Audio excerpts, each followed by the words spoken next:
pledge of allegiance.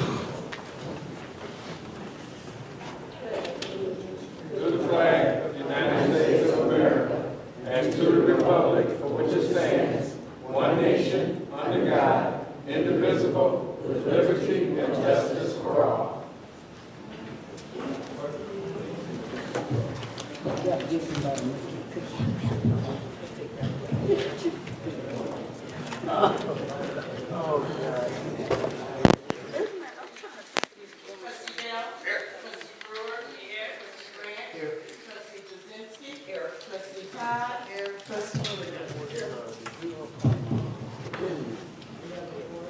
I'll accept the motion to go into executive session. Personnel matters.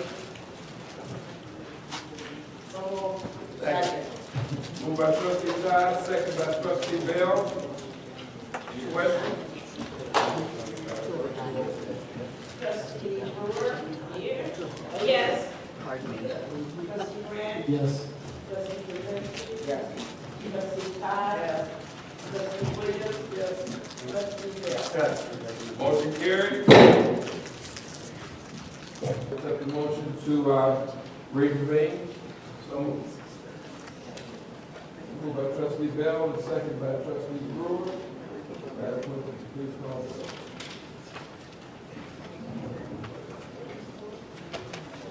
Trustee Krasinski? Yes. Trustee Todd? Yes. Trustee Williams? Yes. Trustee Bell? Yes. Trustee Brewer? Yes. Trustee Yes. Okay, motion is carried.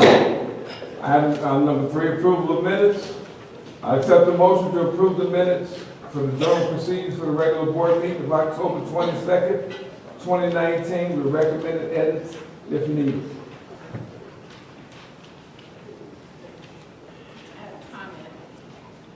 I'm asking for a motion first. So moved. Moved by trustee Grant, second by trustee Krasinski. Any questions? I'm sorry, Ty. No, you don't. I didn't look up. Any questions? Mr. Mayor, the phrase in the approval of minutes says recommended edits if needed. I'm under the impression that when you vote on something, it should be final, and it's, the way this is written to me is that edits will be done, and we have, and we're gonna approve them too. So it seems like to me, these things should be final when they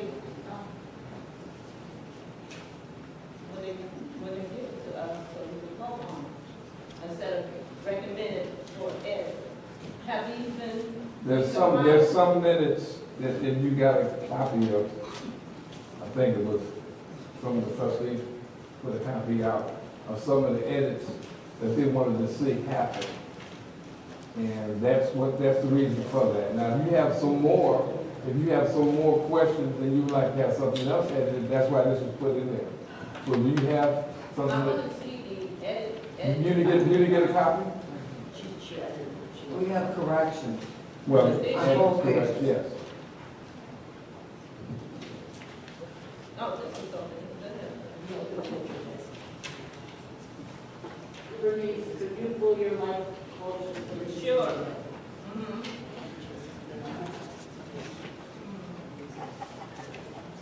Well, these are suggestions, but this is not actual edit. I mean, that's actual document, it's not edit.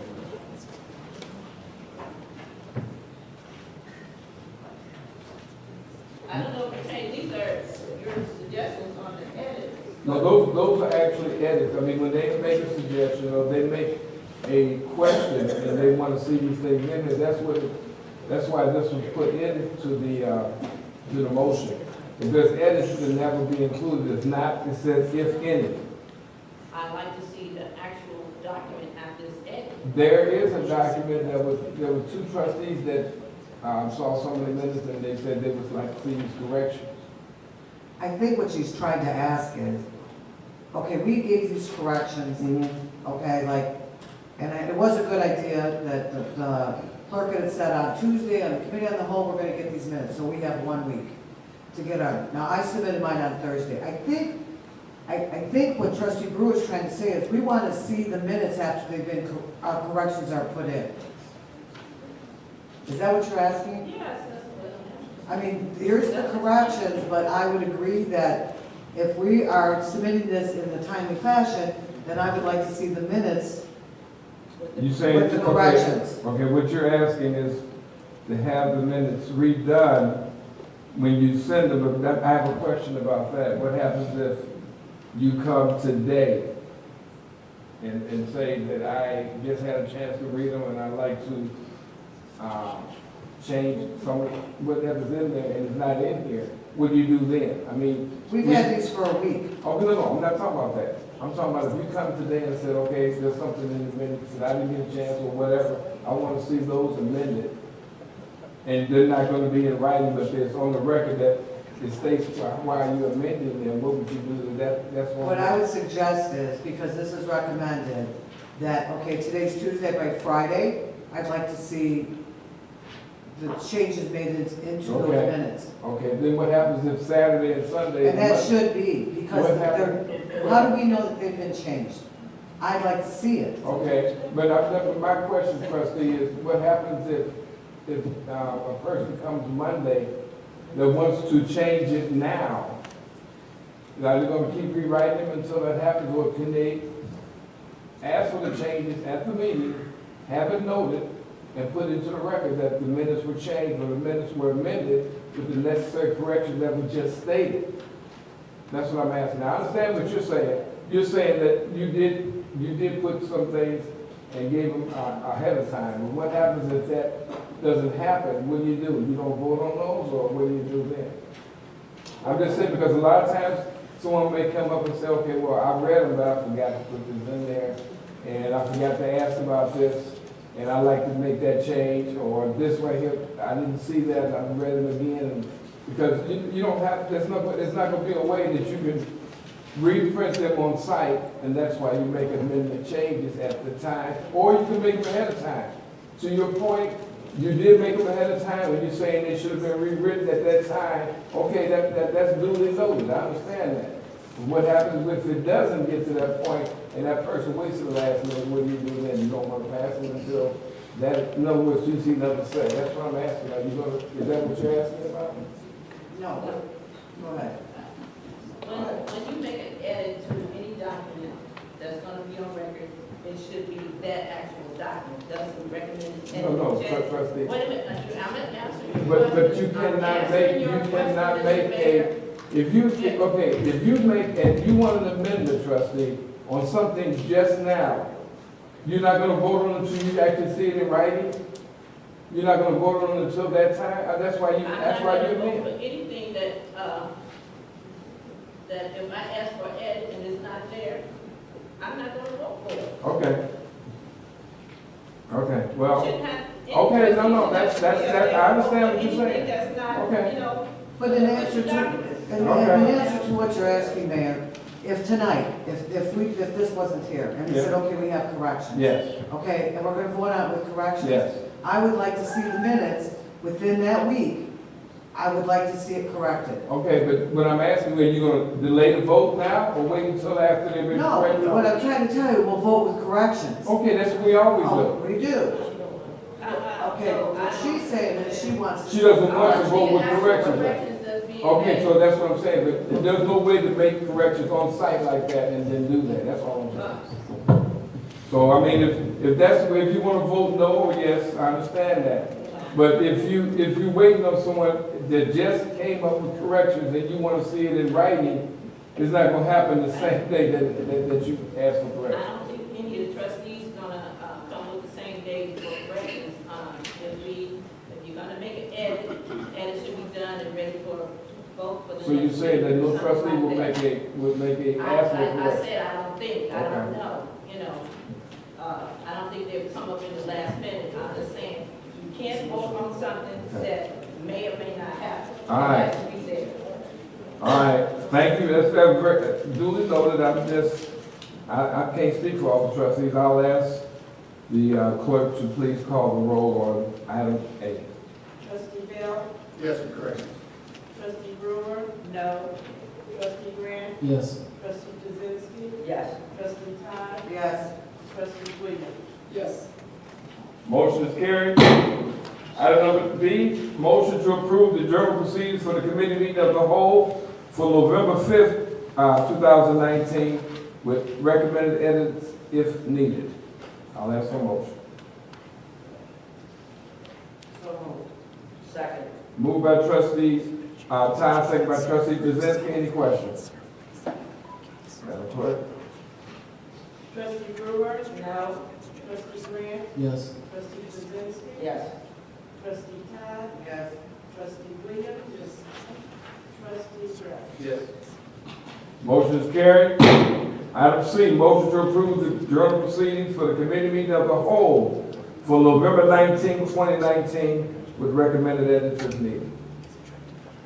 So moved. Second. Moved by trustee Todd, second by trustee Bell. Any questions? Madam Clerk? Trustee Grant, Yes. trustee Jazinski, Yes. trustee Todd, Yes. trustee Williams, Yes. trustee Bell, Yes. trustee Brewer. No. Motion is carried.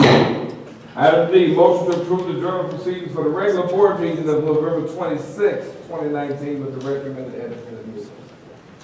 So moved. Second. Moved by trustee Todd, second by trustee Bell. Any questions? Madam Clerk? Trustee Jazinski, Yes. trustee Todd, Yes. trustee Williams, Yes. trustee Bell, Yes. trustee Brewer, No. and trustee Grant. Yes. Motion carried. Item E, motion to approve the journal proceedings for the committee of the whole of December 3rd, 2019, with recommended edits if needed. So moved. Second.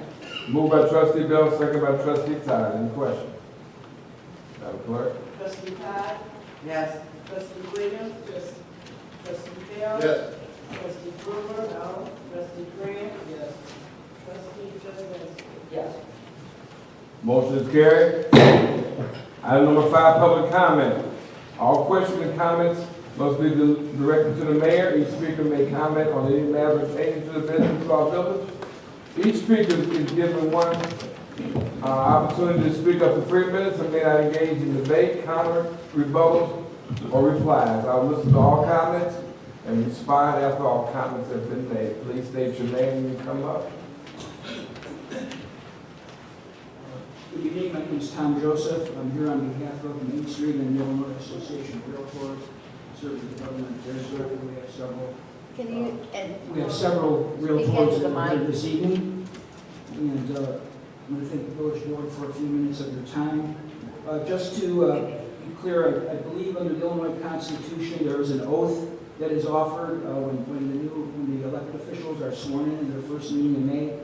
And it says something to the effect, you do solemnly swear that you will support the Constitution of the United States and the Constitution of the State of Illinois, and that you will faithfully discharge the duties of that office to the best of your ability. Unfortunately, in the past 7 months or so, that has not been the case here. The village of Sauk Village has not had ordinances that have approved point of sale or rental inspection. Furthermore, you have not honored the federal or state constitution when it comes to the Fourth Amendment rights, as well as to due process, and it has made property owners, landlords, realtors subject to a very severe and extreme process that they've had to deal with. And it's been unfortunate because, Mayor, we met with you, my chairman and I met with you about 16, 17 months ago. We tried to get off into a different track and try to have a better relationship, but unfortunately degenerated into this the last 7 months. When I did the Freedom of Information request back in late June or July, I did not expect that we would go through the 7-month process that we had, and then we're on the verge of seeing a couple of ordinances this evening. And it's been unfortunate. We've attended about 10 housing committee meetings or so. We've come to a couple of village board meetings, and we've tried to interject and to try to encourage the process to move along in a more swift manner, and unfortunately that hasn't been the case. But the problem with all that is that property owners, landlords, investors, and the real estate community have been subjugated to a process that has been highly penalty-driven. And there's a private inspector that runs around the village on behalf of the village and charges between $350 to $450 on an inspection, which is outrageous. Okay, and it was our hope that the village would be going to a program where they're required under state law to have a county, a city, village, or a county or state employee conduct an inspection, but it doesn't appear that that's going to be the case. So we're here because we do care about the community, the real estate community, the realtors that work in Sauk Village across this 394 corridor and beyond are the salt of the earth.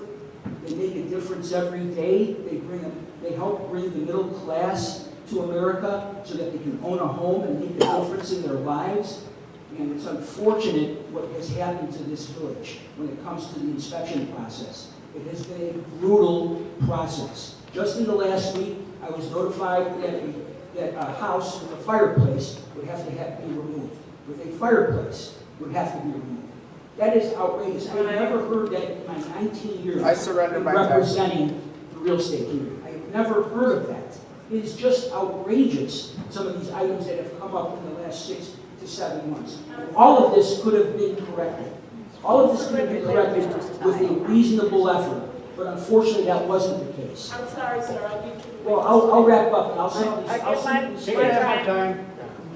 I don't want to dominate any more time than I need to. I just want to say for the record, okay, that this process did not need to play out this way.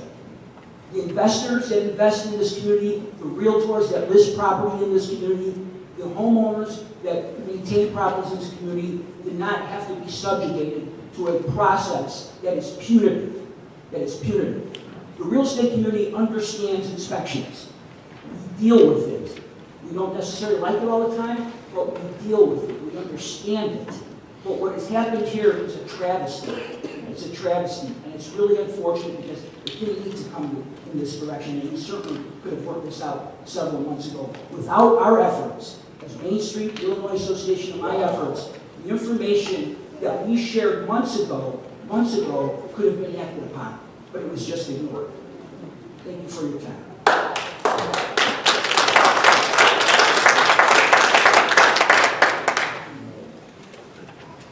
Good evening, Mr. Mayor. My name's Zach.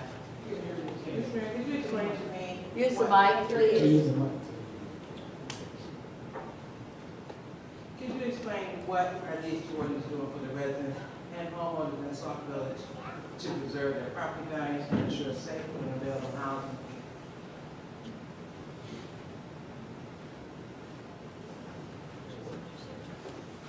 You want me to repeat it? No. Don't tell me.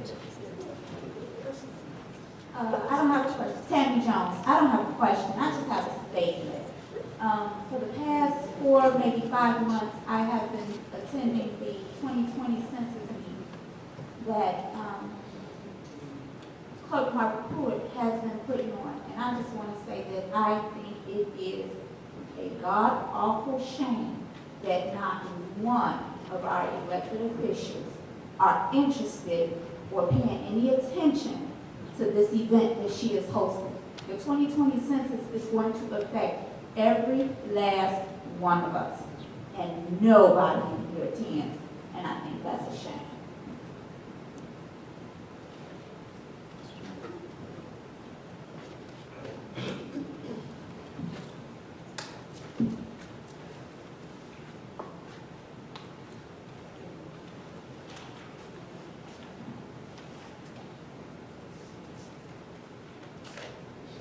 Good evening, everyone. My name is Larry Sapp. And with regard to these ordinances, the last time I checked, we elected you guys to represent us and make sure that the village is safe and fair and economically sound for all the residents. We're not here to represent homeowners, investors or landlords. It has to be fair for them, of course, but your main interest is the residents and the people who elected you.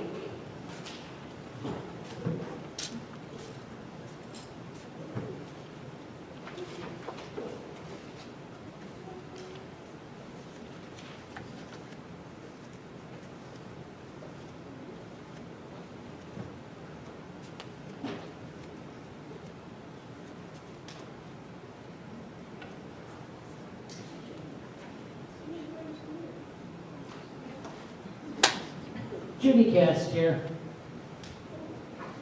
I have had an opportunity to go over the videotapes in the time that I was not here.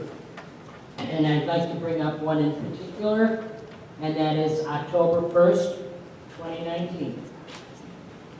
I did have something to say on that day, but my words were misrepresented in the minutes. I did get a call from a trustee asking me what I said and what I meant. I told her. She told me what was put on the minutes, and I told her it was 100% wrong. She apparently brought that back to the meeting, and there was quite a ruckus due to it.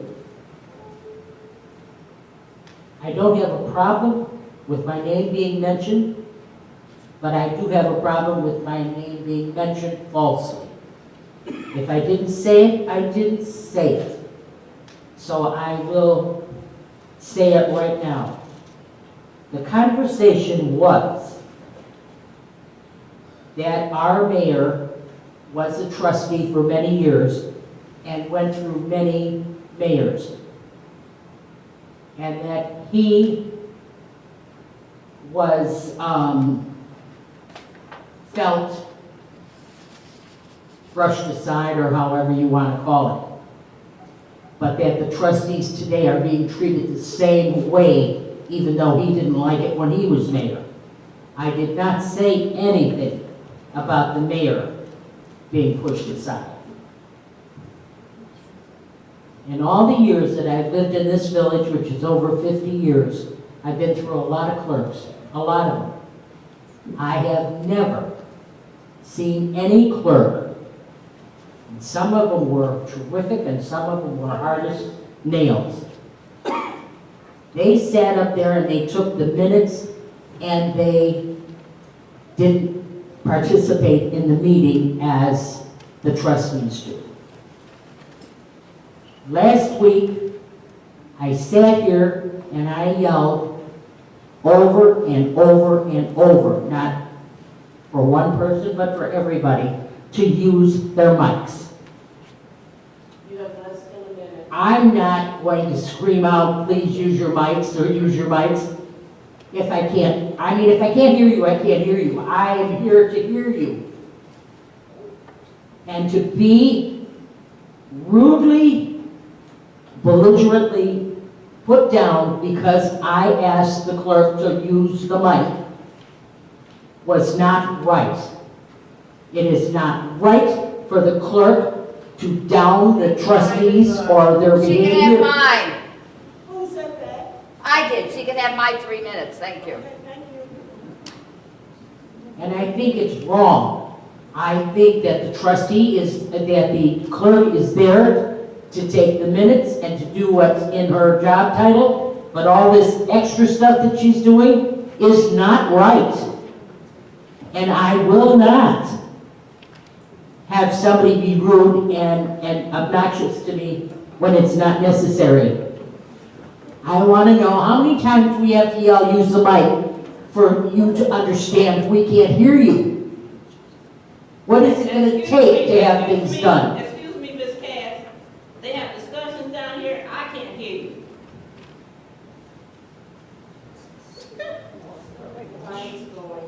You can't hear me?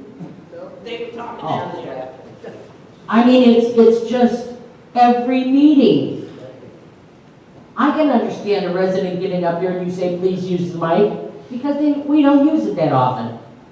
But you're there every week, and every week we go through the same damn thing. Use the mic. What's it going to take to spend the money to get new mics? We're spending money for everything else. Some of the stuff we don't need, but we do need mics. And the behavior has to stop. And the taking over or thinking she's in charge has to stop with the clerk. She is not in charge. And I cannot understand why the trustees or the mayor has not said something to put her in her place. Therefore, I'm not going to take it, so I'm saying something tonight. She may be a nice person and everything, and I've had good times with her, but she crossed the line with me last week.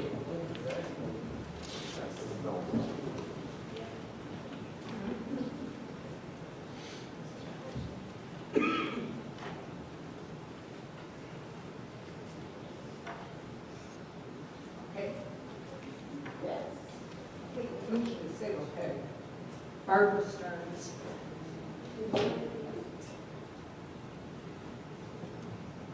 Some of what I have to say, Judy stole my thunder, but we think alike evidently.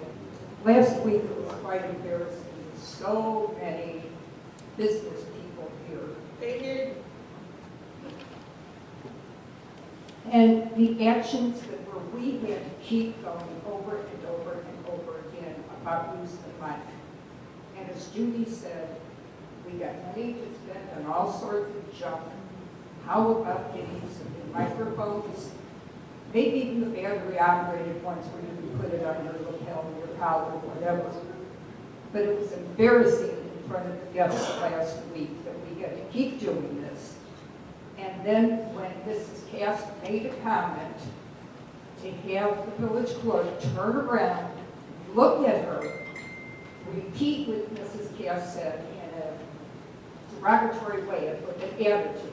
You don't mimic people. And then show even more attitude afterwards. Now, we have money for everything else, so why don't we get some decent microphones? I have another question.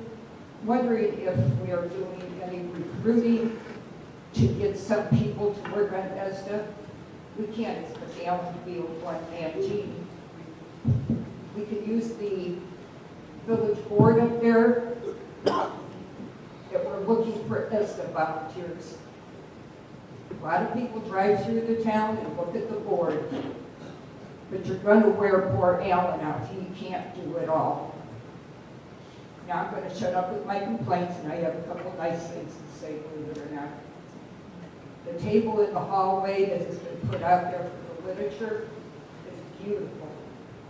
One of them is a very nice way to put the literature out there instead of filling the windowsill up and having it all here and there. Whoever came up with that table had a great idea. I'd also like to say a big thank you, and I don't know the girl's name, I can never remember it. She sits at the second desk up front.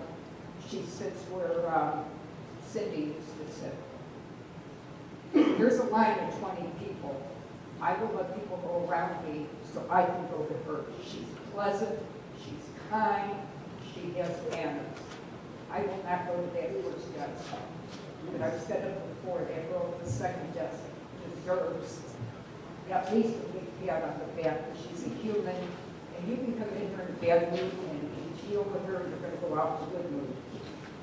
My other comment is, about a week ago, I had the pleasure of going into the fire station again, which I've been doing for the last 50 years. I want to say big congratulations to Chief, I consider him my fourth son, to Chief Barrett and his staff. My mouth fell to the ground with the improvements that they have made in their fire department. They even have sleeping quarters for 2 of the staff. Something that another chief was heard to say, as long as I'm around, I'll never have this in here. They have worked endlessly to improve that department, that building, and I know they're not done yet. But I can't stop on this. Okay, you know your time was up. It's okay. Pardon me? It's okay, but I'm going to keep talking. I only need another 30 seconds. But you asked us to respect you. She can have my time.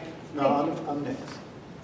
Okay, go ahead, go, I'm just saying, but you asked, okay, go ahead. We have different rules for different people. No, we don't, that's what I'm But trying to say. anyway, I want to congratulate Chief Barrett and his staff for the work they have done and the pride they are showing in that department.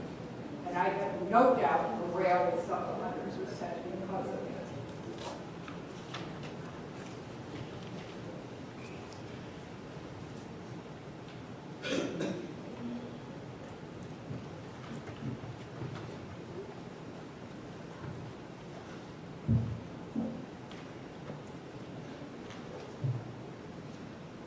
Arnold Colvin.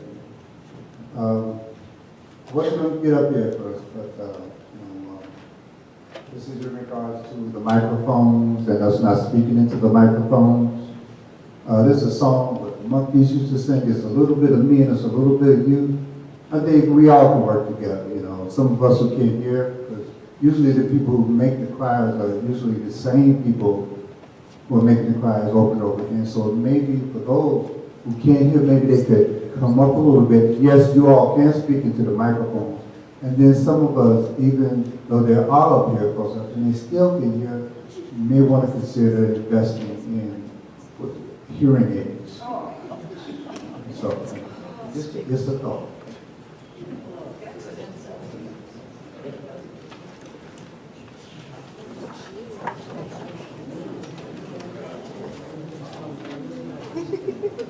Okay.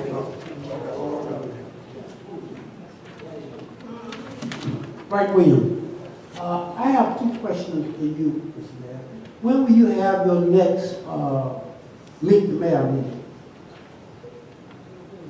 And when you do, I have a paper that I've been saving that I would like for you to read at your very next board Meet the Mayor meeting. The second thing is that please be a little patient with us. I mean, we've been here for a long, long time. We're not used to this. We're used to when we talk to the trustees, we talk to the mayor, we just satisfaction now. So everything we said might not sound good, but we do the best we can. If the old saying says, don't forget you got to come this way too if you live long enough. So you receive how we feel when we're disrespected. So all I'm saying to you is this, be patient with us. Be patient with us. And sometimes we might say things that don't fit well with you, but please be patient with us a little bit. And sometimes you have to look at things from a different point of view that sure changes have been made in this village. Was it good? We'll all talk about that later. But you know yourself, Mayor, that things with the people in this village have changed. Some of it is good, some of it is bad. We can't blame nobody. But what we're trying to do is this. Try to get the most so we can all get along together and be on the same path. We all is not going to agree. We all are not going to agree. My wife and I don't agree on everything. But we do sit down and talk about it. So that's all we ask you to do. If we say something up there at the mic that's not correct or so simple that you misquoted, all we ask you to do is give us a chance to straighten it out. That's all we ask you to do. Nobody's saying anybody up this mic is perfect. Because if you was perfect, believe me when I tell you, you wouldn't be on this part to be okay. But that's almost about how to do this. So thank you.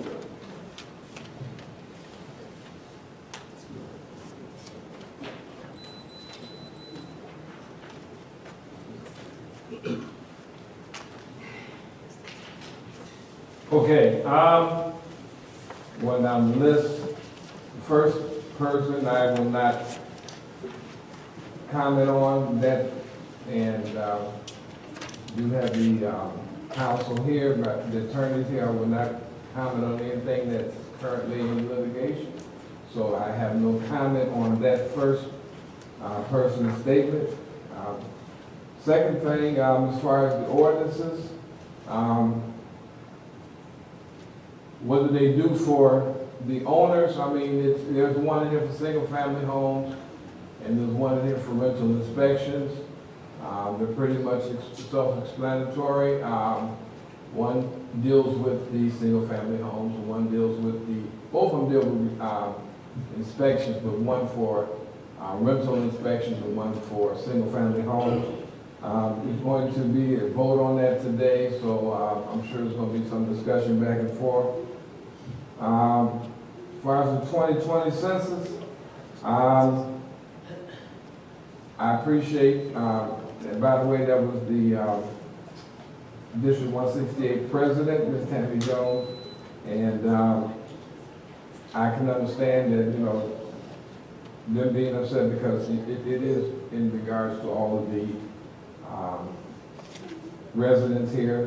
You know, you ask for them to vote for you, but now it comes time to represent, to come out to help for the 2020 census, they should, you know, we should all get involved, and not just because they're village officials, because they're village residents. So everyone that can come should come to those meetings and get involved in what it takes, because we're going to have some strong meetings here pretty soon about the 2020 census. And just to give you a little quick update, if we're undercounted, underrepresented, you're talking about $1,500 to $1,800 per person that is not counted. That's what you lose. That's what you lose per person if you're not counted. And that's money coming from the government. And then also they're looking at redistricting. So therefore you may lose a congressperson, or you may lose a state senator or a state representative, because that's what they go on as a census. And also money that comes into your village from the county and from the state and from the government. They're looking at the census. That's how they divide the money up. So it behooves everybody that can to come to those meetings. And if there's a problem with them being posted, we'll try to look into that to make sure that everyone gets a notification. But those meetings are very, very important. Yes, anything that we do in the village here, ordinances or whatever, are not just for a few, it's for everyone. So I don't like when we segregate the renters versus the owners. These are people. These are residents. They're here. I mean, you may not be in that category or whatever, but you're still a resident here in the village, and you should be treated as such, treated equal. Not just because you're a renter, they frown on you, or you're a homeowner, they, slight you or whatever the case may be. You're a resident here in the village, and all residents, and this is who we're supposed to represent. It's all the residents, be it whatever they're in. If they're renting or owning, they're still a resident. I'm sorry that a resident got upset at what was said in the minutes, and yes, there was a discussion about that, and we did go back and forth, and I had to stop it, but, I mean, as I just got through saying, we have to respect one another. Just because you stand up and say something doesn't mean that you're right, and vice versa, just because you say something doesn't mean that you're right. We have to learn to respect one another in order to get respect from one another. So if you start off by saying this person is this, this, and this, and say, oh, I'm sorry, I didn't mean to say that, well, it's like closing the door after the horses have gone, or closing the barn after the horses have gotten out. I mean, if you give respect, you should give respect. A lot of things that happen up here, people can call, say names, whatever. I'm not here to go back and forth with people. I'm here to do business. I knew going in that I was going to be criticized, so okay, fine. But that's not what I'm here for, and that's not what we should be here for. You stand up to the mic, it should be something that's tangible to say, okay, they didn't do this on my block, or when are we going to have this drive, or I need help in this. But not to sit up and talk about back and forth and make it part of the meeting, and so the meeting can last long because I don't like this person here, they didn't talk to me, they didn't look at me a certain way. I'm hoping that's not what we're trying to do here. We should be here to take care of business, and that's what the meetings are for, to take care of village business, not personalities, village business.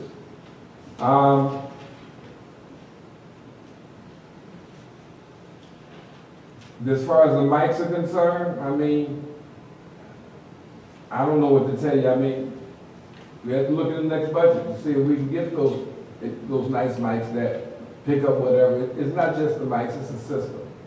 The mics are the mics, the mics pick up. It's just a system. We have to get another system, and that's something we can look into and put that into the budget. If so be it, if that's what they want to have. But the microphones, you can have people that have microphones. They don't bring them up to themselves, so they choose not to use the mic. Okay, yes, you remind them. And you guys do remind someone if they don't use the microphone. So, I mean, but as far as getting belligerent because they don't use them or whatever, that's personal, and we shouldn't be doing that.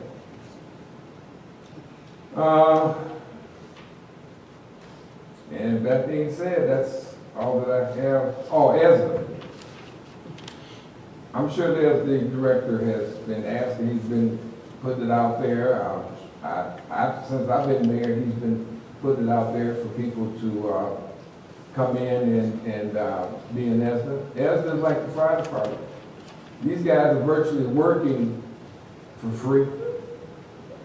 They're volunteering, and I've always said volunteers mean more to any village than a person getting paid, because they know they're not getting anything, so they're out there for a different reason.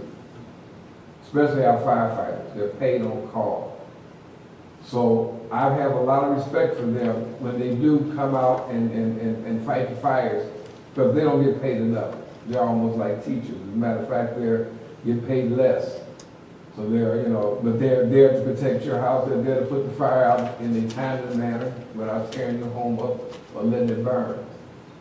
So as far as if anybody wants to step up, if they want to have any, if you want to do something for your community, those are some of the things you can do.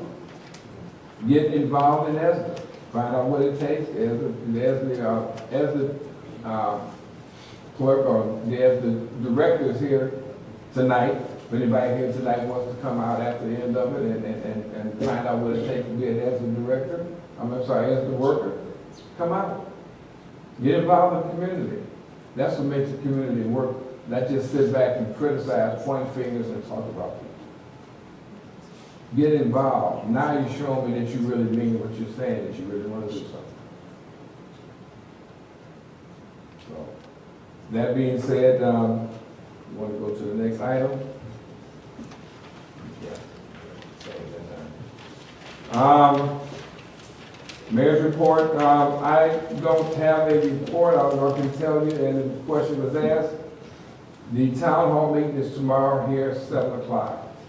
So those other questions that you have, when you have something that you want to get off your chest, or there's something that you feel that we should do as a, move forward, that you're not saying, this is when you come out. This is when you come out and talk about those things at the town hall meetings, at the meetings that are not at the board. As I stated before, the board meetings are for business, to conduct business. After the board meeting's over, and I'm sure a lot of trustees stand around, so therefore you can ask them questions. You don't have to make it a part of the meeting itself and prolong it. Ask them questions. Pull them to the side, hey, trustee so-and-so, I need to talk to you, or whatever. But we need to get on base and respect one another. And I'm asking that in the new year that we do it both ways. Here on this diet and in the audience from the people. That's all that I have. Louis Tork. Thank you, Mr. Mayor. I'm going to preface my report, because I have about 4 or 5 items that I would like to discuss, that it's been stated too many times that the clerk's position or responsibility is to take minutes. That's not the only thing that the village clerk does. Trustees, I need you to understand that. That was on the agenda last week. Trustee Todd and I will be working on actually illustrating many of the responsibilities that are required of the village clerk, and it will be a part of our ordinances from now on. So that will let you know that I'm not operating outside of my role and responsibility.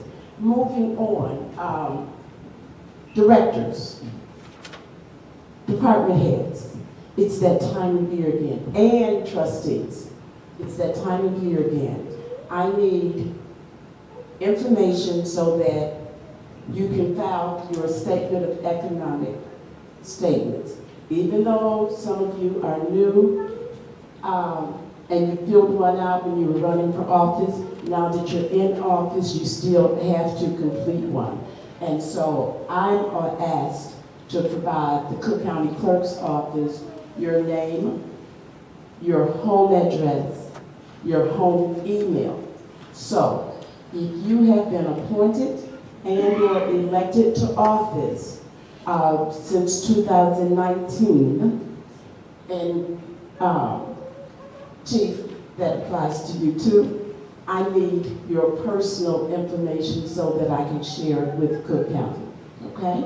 And if you can get that to me as soon as possible, I would appreciate it, because it's due by February the 1st. For the treasurer, I know you're at 2 different locations. There's a special process that you're going to need to do so that they can weigh in on yours collectively. OMA training and your certificates. Those of you who were elected and you came into office and you were sworn in May, I need your certificates showing that you have completed the OMA training. Those of you who were veteran trustees, it's not needed by you, okay? But everyone else, I do need your certificate showing that you have completed that training so that it is on file. Let's see, what else am I going to announce? There will be a census meeting tomorrow here at 3 o'clock, believe it or not, so I thank you, Ms. Jones, for bringing that up, and I'm really hoping that we will have additional individuals, and especially a few trustees, who would join us, because you're absolutely right. We need everyone to participate, and their input is greatly needed, because I know so many of you just absolutely love the village so much that you're going to be more than willing to come and play your part. Know that in February, we are going to have a general election forum. Another responsibility of the village clerk's office is I am the election official for the village of Sauk Village.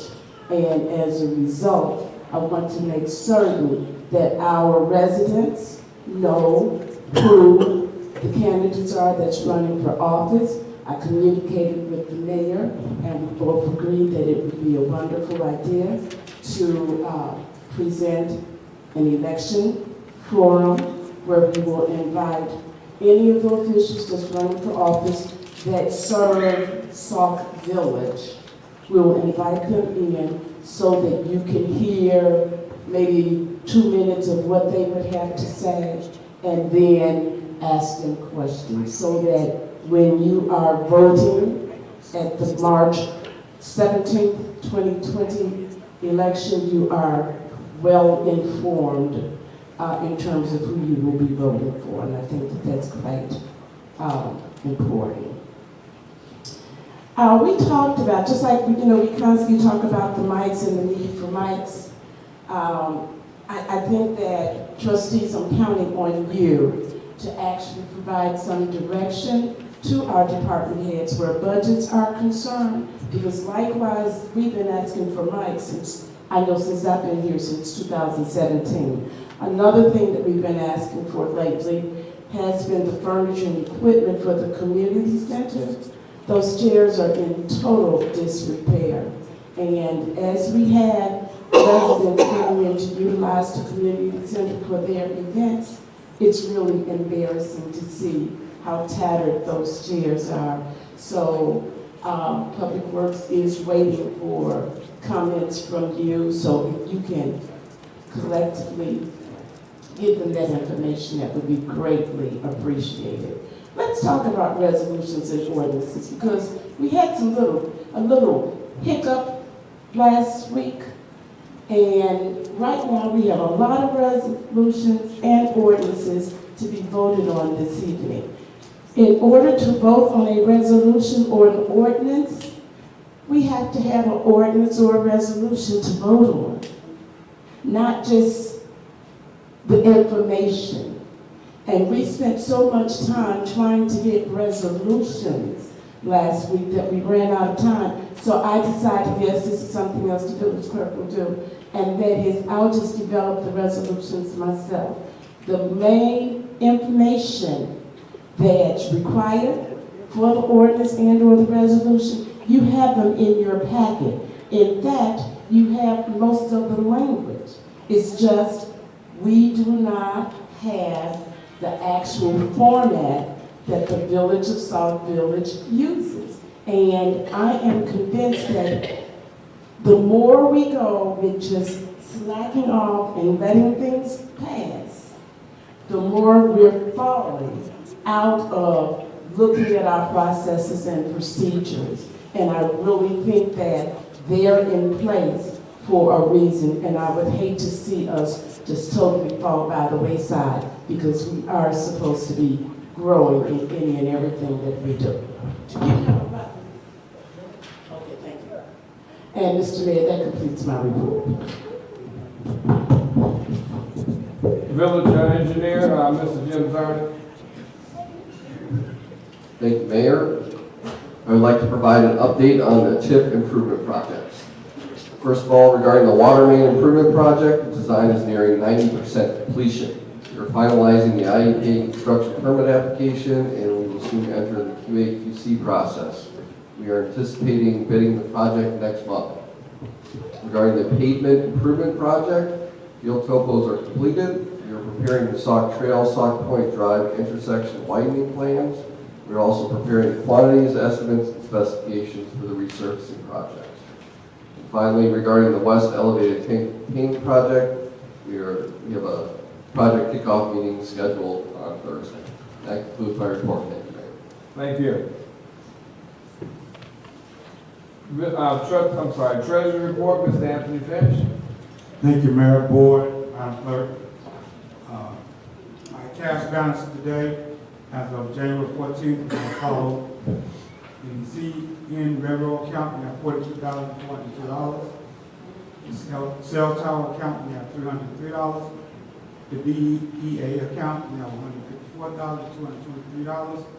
The corporate account, we have $109,639.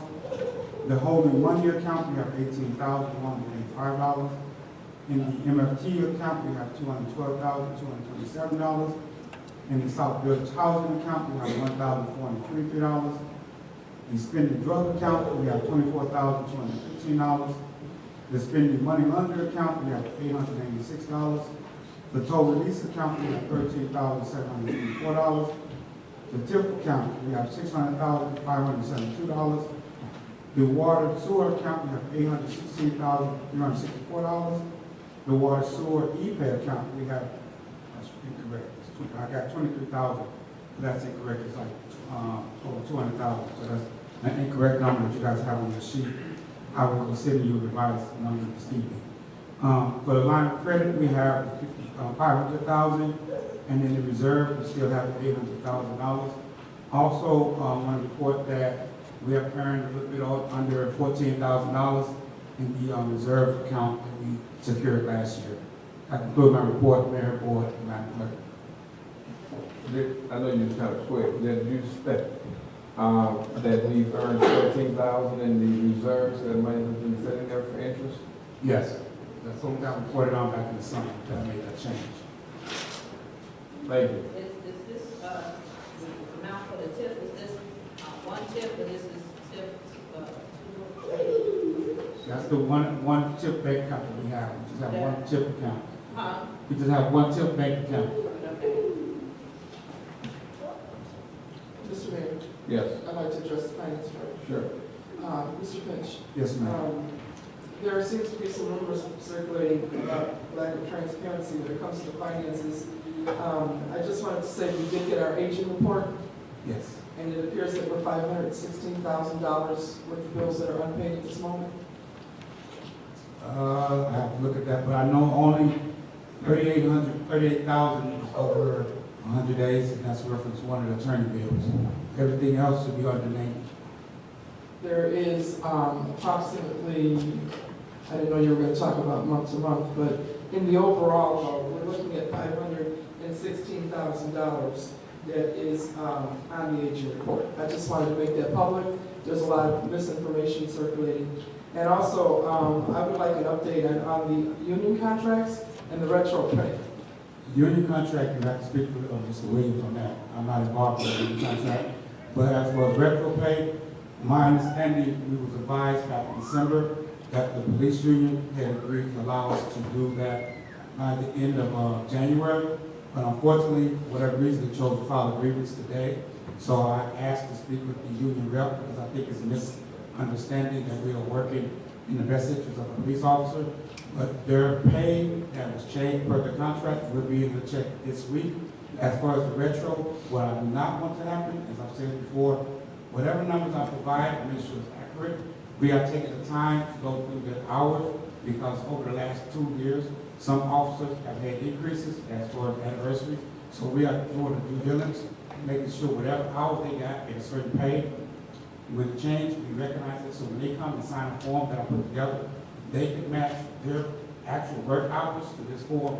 So going forward, when I'm no longer here, there won't be any question as far as we cheated them out of any hours, which is why I want to speak with the union rep, so there's no misunderstanding why we are delaying the retro pay, because my understanding also, in the law, we have 90 days, we have not passed 90 days with respect to the retro pay. Thank you for clarifying that, because I think it's important that we put that on record. Also, my question with regards to the police officers' pay. There was some discrepancies in some officers' pays in the past. Has that all been rectified? To my understanding, yes. To your understanding, it has been rectified? Yes. Thank you very much. You're welcome.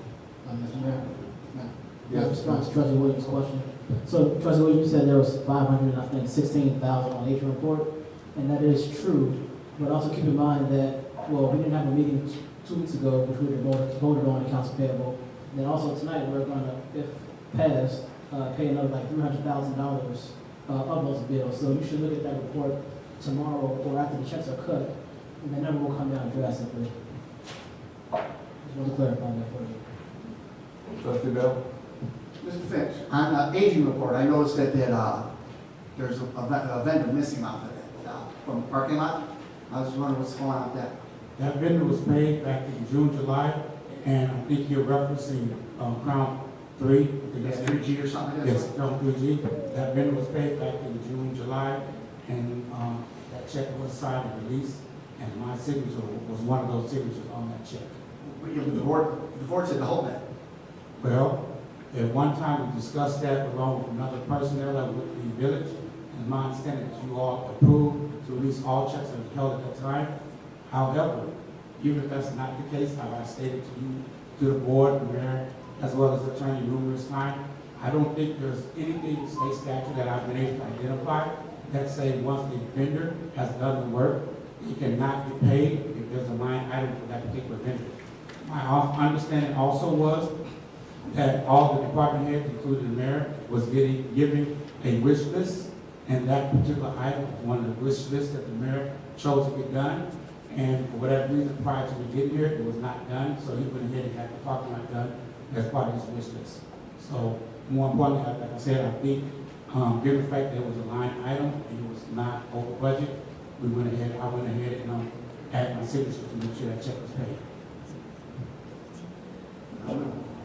So if you can find me a statute that says that I, as a treasurer, cannot sign an invoice or sign a check that has been voted on via an appropriation that is also not over that line item, then I'll be pleased to go back and rectify or apologize for what I've done. But outside of Sauk Village, I've checked with numerous village administrators as well as numerous attorneys, and no one has confirmed that that is an illegal move. So if that's an argument that you're trying to make, you have to show me that in the state statute. No, I didn't know it was paid.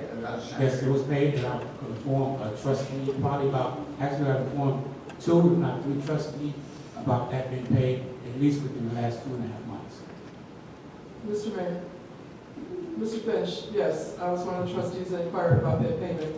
However, what I said to you at the time was the reason why the trustees denied that payment was that we had been asking for some information regarding that company that we did not get, such as the warranty on the work, okay, such as the fact that why didn't Public Works get an opportunity to perform that work. The trustees just want to be informed before things like that happen, and when things like that do happen, we need to know if we have questions, that our questions get answered. And unfortunately, I have yet to see a warranty, and I do have some issues with the way that the work was done and the condition of the current work. And I don't know that we have a warranty that's going to cover that. And I believe that that's why the trustees at the time did not want to make that payment. And yes, it did bother me that the payment got made, even though the trustees emphatically said not to make that payment. You were mistold that we approved it because we did not.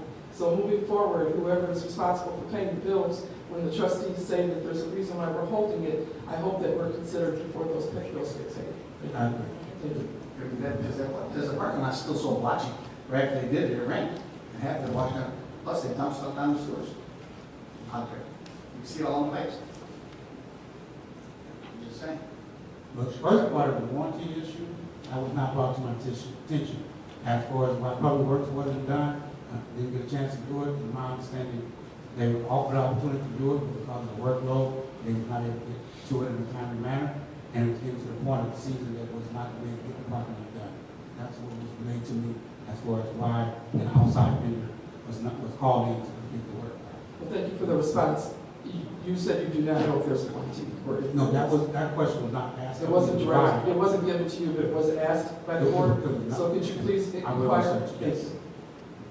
Thank you. I'd like Mr. McGrath to chime in on this. It's my understanding that according to Sauk Village Code and also Illinois, Sauk Village Code, Illinois State Statute, that any cost incurred on behalf of Sauk Village has to be approved by trustees.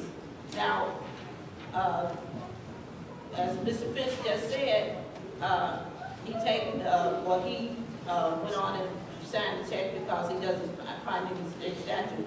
So I'm sort of not understanding, because there's a Sauk Village Code that says any cost incurred by Sauk Village must be approved by the Board of Trustees.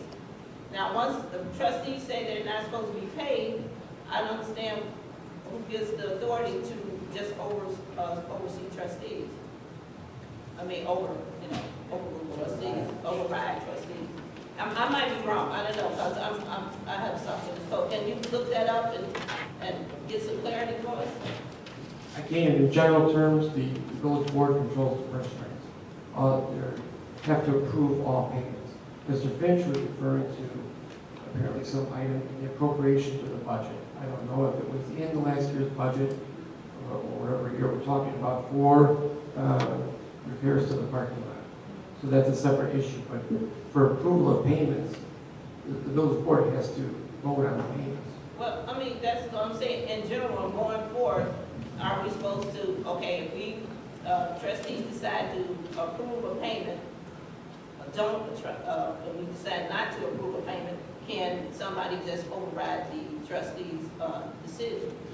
You're not supposed to. I can put together a memo. Yeah. There's a remedy for a vendor or a contractor who does work. They take the village to court, and they sue the village for non-payment. And then that goes against the village and your credit rating, and it shows up in your audit. You certainly don't want to do that. If work's been bid on and the work is performed, then the village is obligated to make that payment. If the board were to vote against it, they would be sued and they would lose in court. It's that simple. Well, we still need clarity because we really But don't know if we can or can't. The board still has to vote to approve the payment, because sometimes there's problems with the work that's being done, or it's not done pursuant to the contract that was approved by the corporate authority.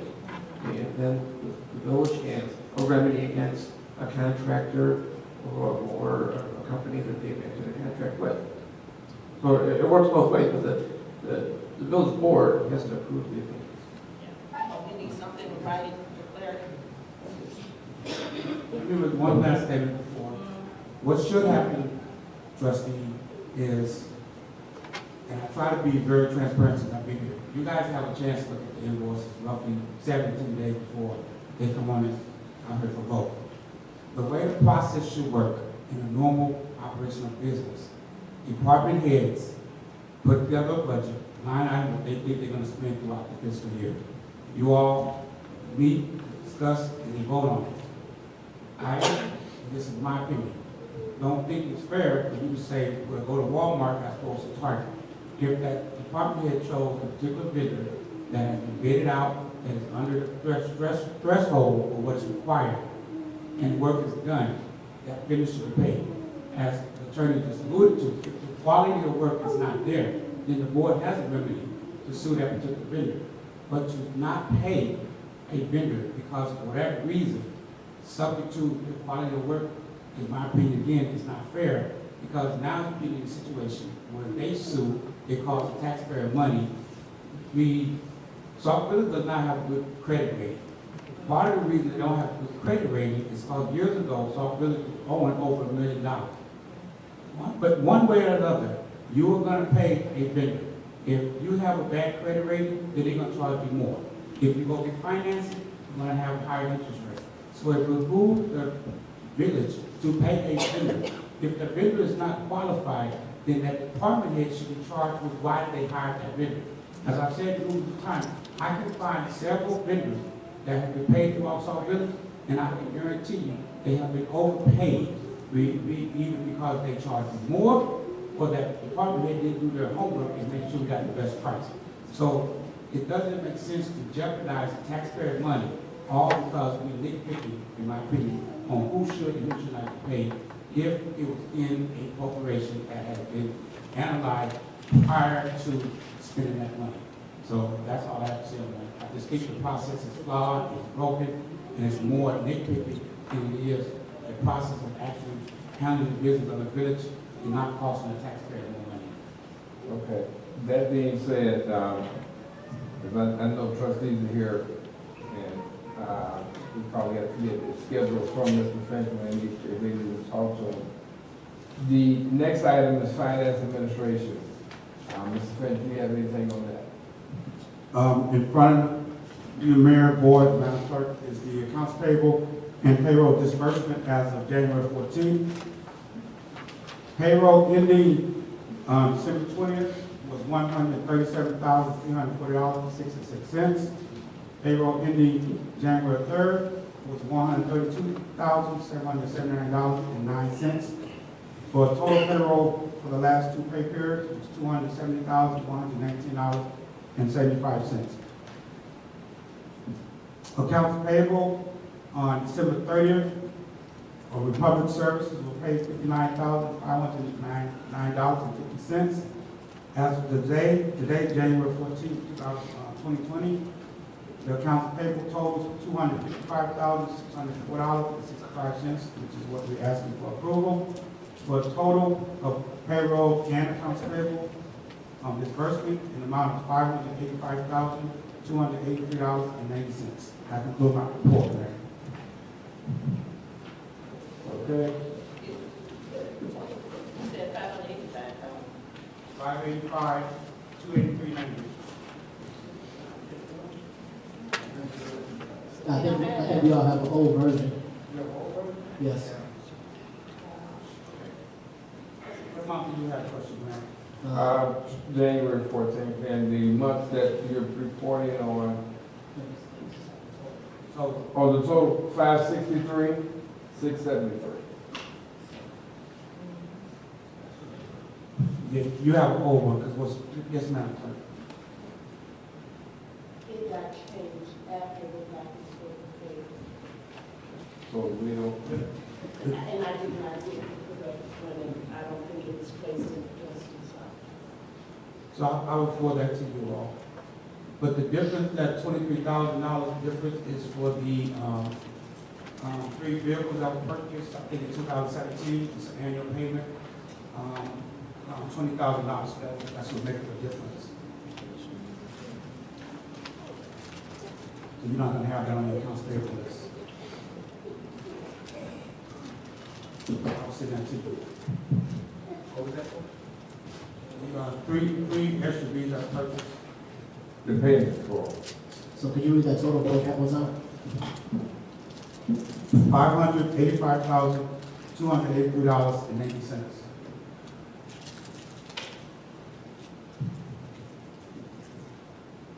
Okay.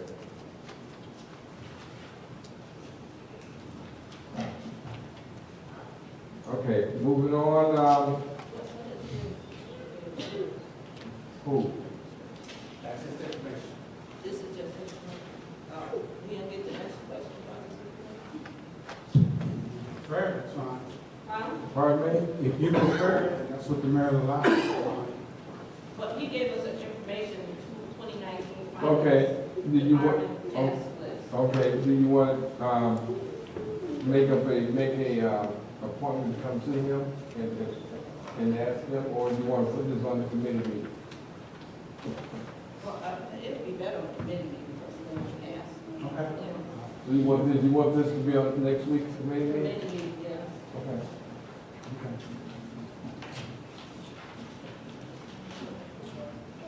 Fire Department Chief Stephen Barrett. Thank you, Mr. Mayor. The fire department responded to 51 calls for service for the period of December 5th through January 9th. There were 3 calls on Christmas Day, 2 calls on New Year's Day, to which our dedicated firefighters responded to without hesitation. Again, I would like to thank everyone, especially the fire department, for their continued support during this transition. Since taking command, we have made some substantial changes to the fire station, and it looks really amazing. The chief office was repainted. All the walls in the station has been repainted. The interior doors was repainted. We now have overnight staffing initiated, with sleeping quarters installed, new computers purchased, and installed, a new kitchen set that was desperately needed, and our personnel donated all their time to make these needed improvements. I invite everyone to the station to check out the changes that were made. I truly believe that you guys will be pleased. Also, we received 50 air bottles that we desperately needed. We purchased them and received them on Monday of this week. So our department is compliant with air bottles. And that concludes my report. Thank you, Mr. Mayor. Thank you. I'm glad to hear that, the morale has changed, even though, people felt that it might not change or whatever case. But I'm glad that you cleaned it up and painting it. And I think you're also going to be doing some renovations because of the overnight. Correct. One thing that I want to add is that it's not me, it's a department thing. It's all of us that's doing this. The guys didn't get paid for any of the work that they did. They took it upon themselves with a little bit of suggestion, and they did a lot of work on their own. I just had to buy some food, which I like to eat anyway. I just want to say, that's what I was talking about earlier as far as volunteers and things of that nature. People have a tendency to really care when they, that way rather than, a paycheck. So, and that's a good example for that. I appreciate overall. That's what I had a comment.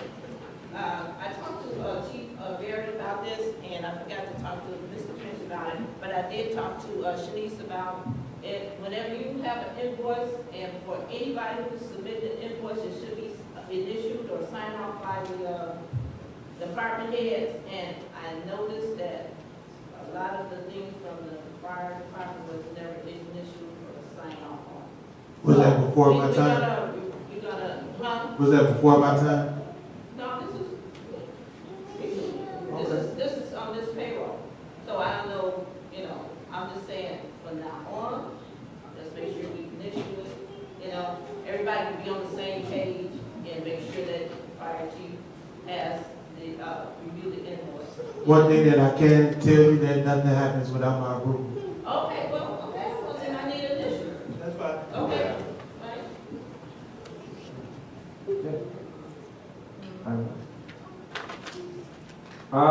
I need to go back one or back two. For officers, item E, I didn't put it on here, but it's due, and that's a report from the village administrator. Mr. Chris. No, I'm going to ask you for your report that you can give it now. Oh, well, you know what? Well, thank you, Mr. Mayor. Corporate authorities, I appreciate that. I know it's slight typos on the agenda, but nevertheless, I was just going to comment on, I sent the corporate authorities memo about a week and a half ago about some of the strategic initiatives that we need to embark on. And one of them was just kind of looking at our revenue enhancements, and unfortunately, as to the point that was brought by Mr. Finch and other people, we do need to kind of streamlining our collection agency and our process relating that, because we do have a lot of outstanding debt that we've been doing due diligence trying to address. With that said, that's all I'm going to comment on for now. Thank you. Police Department, Chief Malcolm White. Thank you, Mr. Mayor. Good evening, Village Board residents. For the period between December 10th and 9th, the police department responded to 1,135 calls for service. During that same time period, we made, today I believe, 40 arrests. 40.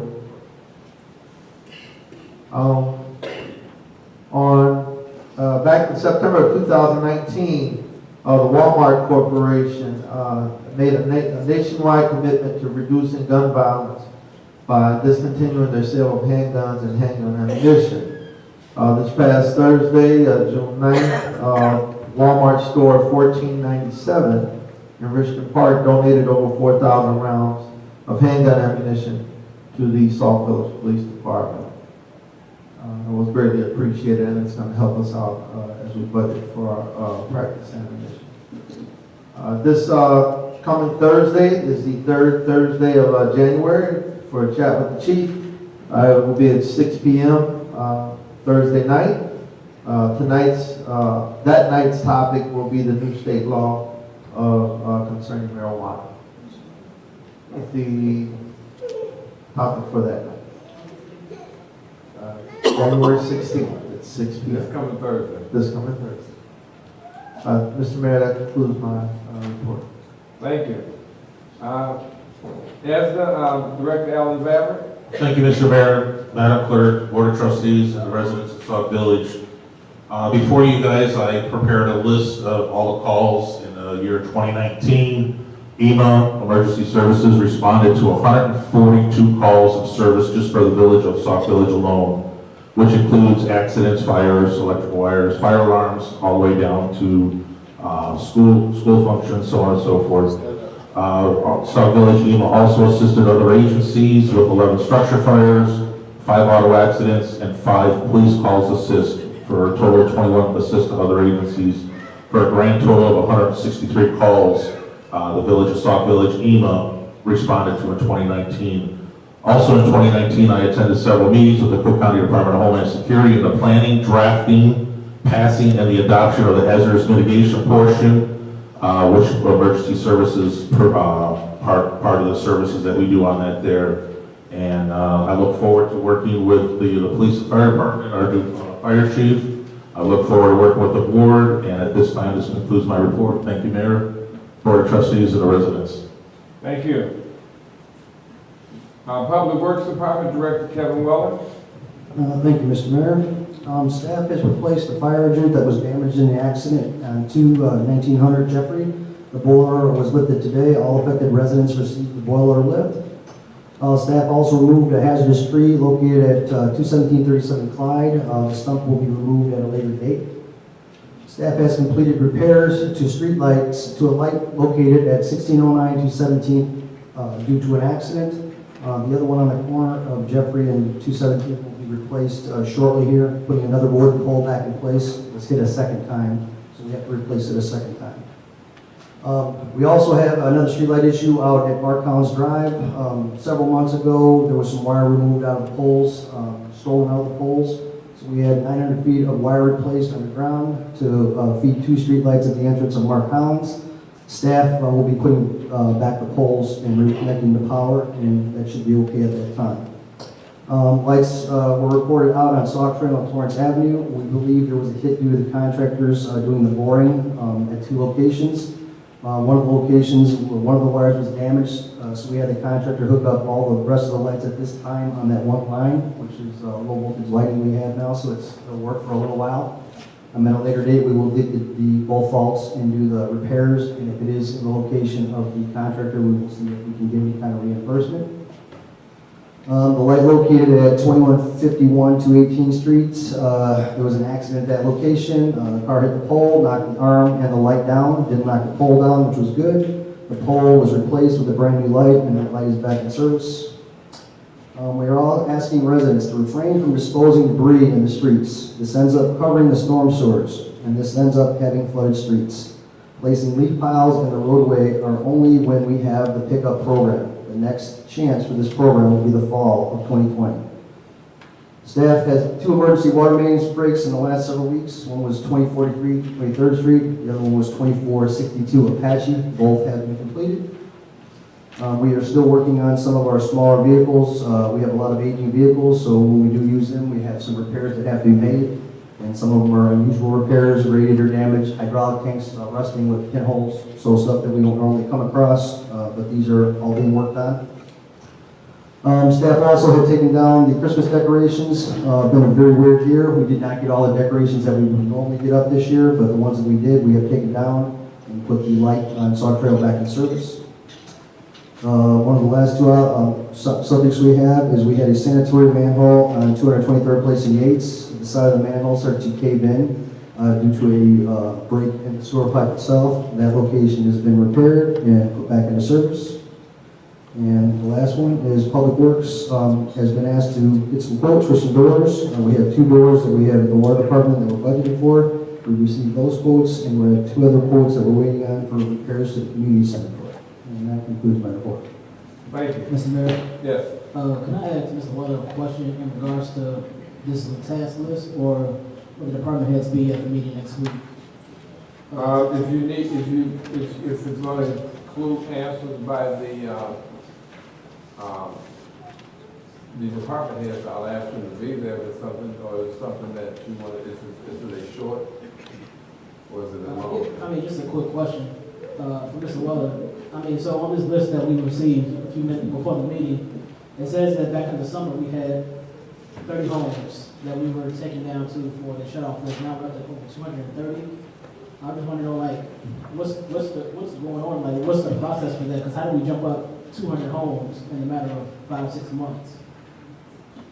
Didn't hear the first part of you had how many homes? So, you had 200? so currently we have over 235 homes on the shut-off list. Back in the summer, it says we were down to 30 homes. I just want to know, how do we jump up 200 homes in a matter of 5 or 6 months? Maybe the current shut-off list, that's all. Current shut-off list is usually right around anywhere from 100 to 200, depending on what side of town. So you said, so any given time, there's at 100 to 200 people on the list? In the first section, yeah, that's the way it usually plays out. It just seems like a lot. I mean, we went from 30 to 200. I mean, that's money that we're losing, that we're not getting in every month. I would have to see the information you have, because I'm not sure what you have for the change in the numbers of homes. But any list that we receive for a shut-off list, we take care of. If there was a list that wasn't given to us during the holiday, that might be the one you're describing right now. And then now the new list that we were going to start on would be in January 27th, I believe, is the new shut-off list we're getting. So we receive lists, we shut them off. If they're going to hold for any reason, if you don't get the new information, the new list, you can't shut them off. All right, thank you. Okay, Community Development Director Tanya McCoy. Thank you, Mr. Mayor. Code enforcement, these numbers are for the month of January. Code enforcement issued 43 tickets, 9 permits were requested, 6 certificates of reoccupancy were issued. And as far as our Carroll and Peterson Avenue beautification project, I just want to let you guys know that we're working on developing a multi-pronged approach to address the vacant and abandoned properties. And the pilot program is going to start in that area.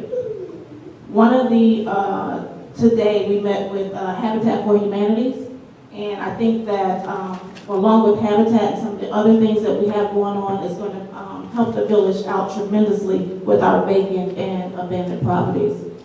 That concludes my report. Thank you. Okay, reports of trustees, standing committees and comments.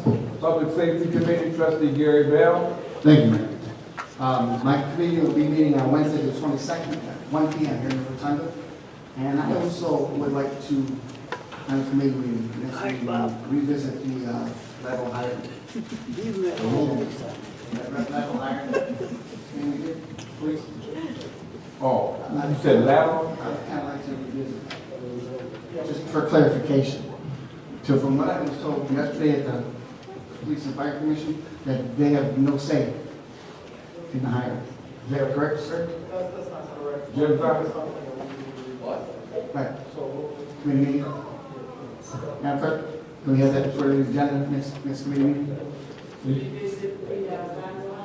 Yeah. Chief's on board too. Thank you.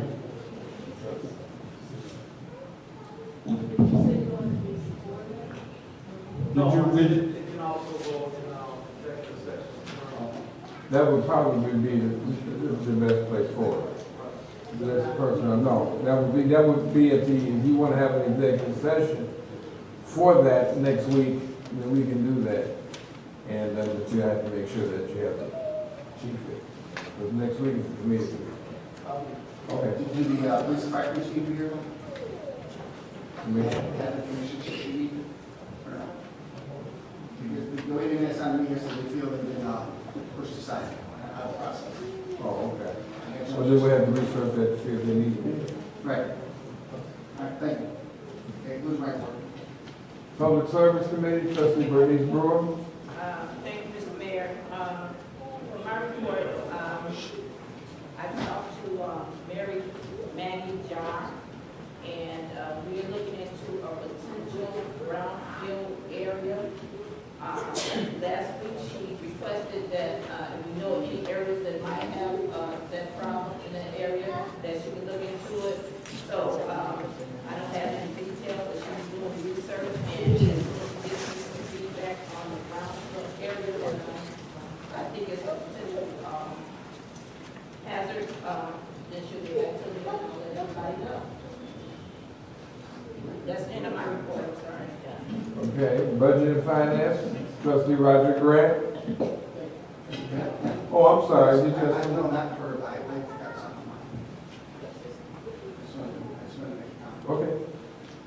As far as like people are talking about, we're supposed to represent, the way I understand it, the homeowners.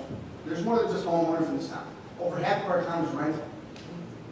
So, you ever take whatever our lease says, they have a lease that says they live here.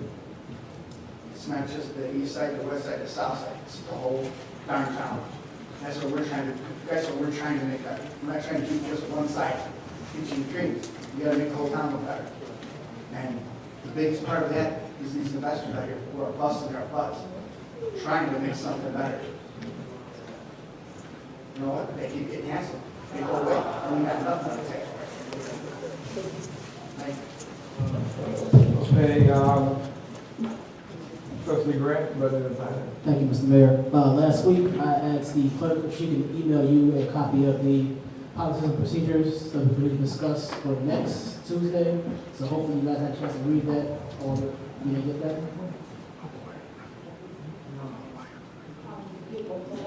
So the finance policies and procedures, I asked her to send it out last week so that we can discuss them on the 21st. Because I want you guys to have enough time that you guys can read it and go through it before we meet next Tuesday. So if you have any questions, you don't have to have another meeting, so we can just kind of go over it at that meeting. So, I mean, hopefully she can see you today and tomorrow, it's a week, so that way we can kind of, we still have time to go over it, and we can review it next Tuesday. But that's all I have. Okay. Housing and Intergovernmental Relations, Trustee Sherry Jazinski. Thank you, Mr. Mayor. Unfortunately, it's being stated on Facebook that the two ordinances for the inspections are going to lower the standards for the housing market. That is totally false. The ordinances were written by the village attorney. He did research and he put together an ordinance that is legal for Illinois. And I asked Mike McGrath to stay in case anybody had any questions about them. The inspections are still going to take place, so there's false information being sent out. Also, Mr. Mayor, I'd like to know why the trustees are not being notified of grand openings when the businesses have their ribbon cuttings. The last one we were invited to was for the gas wash. I just think it would be a good idea because people think that we don't care, and that's not true. So just the trustees got communications for that. I didn't get one, so I don't Before it know. happened? Just say you didn't get it, but yes, you did. Everybody got it. Just like, you know about the nights out? You know about the nights out, it's the first Tuesday of every month. No. All I'm just asking for is just, can we just make sure? Okay, sure, but I mean, I'm just saying, I do send out, I do put it in your boxes. I just put it in your boxes, I'm sorry, I just said nights out is for the businesses. Yes, I have that. Did you get that? Yes, okay. So I do put those when ribbon cutting comes, and then also for BFF. That was also put out there, yes? Well, I don't know, I didn't get that, so all I'm I'll just asking make is if you sure. could be more diligent. I'll tell you what, I'll make sure I put it in there. Okay, Mayor, that's all we're asking. Okay. And then the other thing is transparency is still a problem. I've submitted questions back in November, and I still have not been able to get any answers on the questions. I've sent them to you as you requested on a couple occasions, and I'm just wondering, how long does it take? Did I answer your question? No, you asked me to resend them to you, which I did. Then I did not re-answer your question? There's a lot of questions that I sent out, and no. Because a lot of them were not pertaining to me answering, pertaining to someone else had to answer them. But I'll revisit it tomorrow and I'll look them over because I sent them out to the other departments. Yes, I did. Okay. And I didn't know if you didn't get those answers, but I sent them to the people that would be able to answer those questions. And so now you're telling me you didn't get the answer, so the first I'm hearing about it, but I'll find out tomorrow. Okay, thank you, Mr. Mayor. Hopefully we can it's a new year, hopefully we can make transparency important part of the meetings, because I know the residents are concerned. They don't think any of us are transparent. That concludes my report. Ordinance Review Committee, Trustee Linda Todd. Thank you, Mr. Mayor. We have no ordinances before us, so we're not going to meet. But next week, I'm going to have the ordinance when it had to do with the treasurer salary. I know the concern was for the surety bond. We're going to put a money amount in there. So I'll present that next week. Also, several months ago, ordinances were presented to this board for the hiring and spending freeze. At that time, there was some concerns, and I asked the board email their concerns. I never received anything. I want to represent these two because we're going to be working on a budget. And so if you have concerns, you should have the ordinances. I think it was in November, but I'm not positive of the exact month. But I would appreciate if you have anything, email me your concerns. I will probably have it put on the agenda for next week. And that concludes my report. I just have a comment. Mrs. Cash, we have asked for mics. In the last 2 weeks, it's like we need mics. We want at least 3 more mics because it's concerning. What happens is when someone's talking to us, now we have to reach over, and that always it's not being done. So yes, we are asking for mics, at least 3 more mics, and that ends my comment. In regards to mics, like I said before, it's not just the mics, the system is kind of old now. Yeah, but we do this. So it has to be, you just cannot put all the mics on this particular system. You may have to upgrade and update the system so they can best use the mics. So that's something that has to be looked at, the whole system, and then I'm sure the mics, because this, like I said before, this system is kind of old. Public Events Trustee, Debbie Williams. Thank you, Mr. Mayor. First of all, I'd like to say how pleased I am with the fire department and the improvements that are going on. I've heard from more than one person the wonderful changes that are going on there, not only with the structures, but with the morale. Second of all, I did attend the Talk with Tanya today, and I'm very excited to hear about the upcoming moves that will be made to the Carroll Peterson area. It's much needed. Habitat for Humanity is a great partner, so I'm looking forward to working with them. The Public Events Committee meeting will be January 27th at 5 p.m. in the Rotunda. The blood drive was very successful. That was our first event of the year.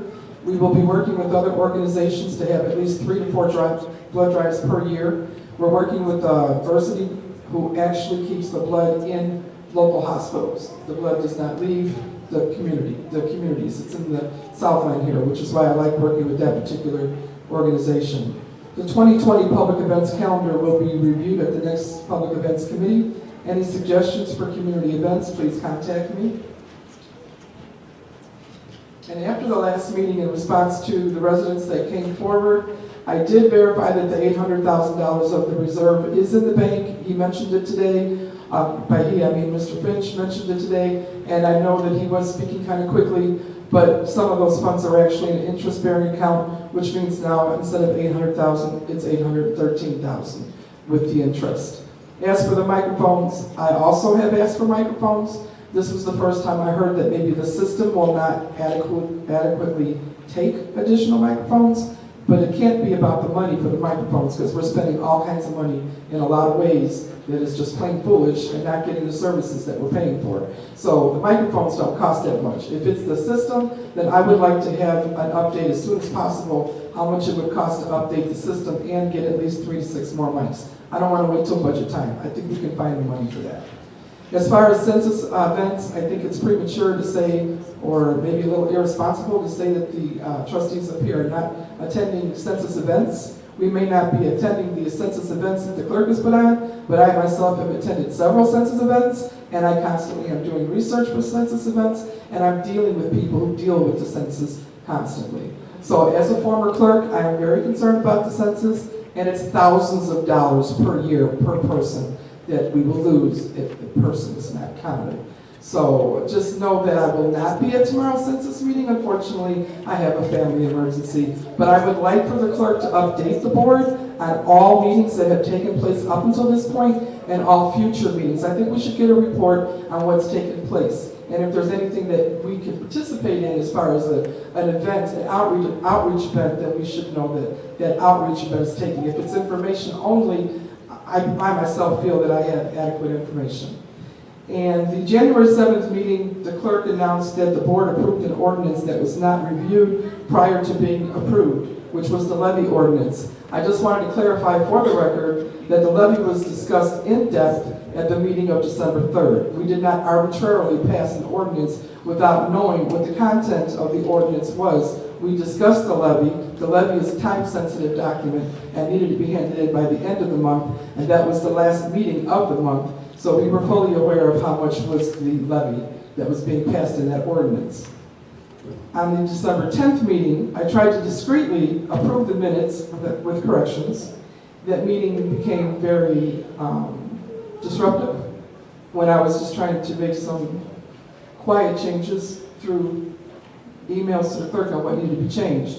What did result out of that meeting, though, I'm glad to see, is the trustees that did send corrections for the minutes to the clerk came back to us in the form of a memo to show that these are the corrections that have been requested. So what I would like to see is that those corrections are done and get a final copy of the minutes once they've been ratified, so that we know that they have been made. But at least there's no back and forth at the dais, which was very important. But in saying that, the minutes that were tabled with no discussion, it's important to note that the reason why I was trying to table with no discussion was I wasn't trying to cause any embarrassment or call out any particular errors. But for example, on the minutes of the special meeting of October 15th, the minutes reflected that that date was a Thursday, it's actually a Tuesday. And also the minutes on one of those meetings reflected that going to 2 meetings a month would save $2,000, when in fact it would save $18,000. And I know this for a fact because I did take the time to go back on the tapes, and I can tell you exactly where those things were stated on those tapes. I'm glad Ms. Couch got up to clarify her statement, because the reason I was trying to get that statement removed was because it was not a complete statement, and the way that it was written was misleading, because I know exactly what Ms. Cass said, because I went to the tape and I found out what it was. Incomplete sentences are just misleading. I'm sorry, I'm hearing background noise, so I'm losing my train of thought. So in saying that, I think what we really need to concentrate on is the total lack of respect by so many people on the dais and off the dais. And as one gentleman stated earlier, you know what, we're a community and we really do need to work together. And when we bring things to the table, we're not trying to bring it to call anybody out or have a gotcha moment, but corrections to minutes are important. There are a permanent record.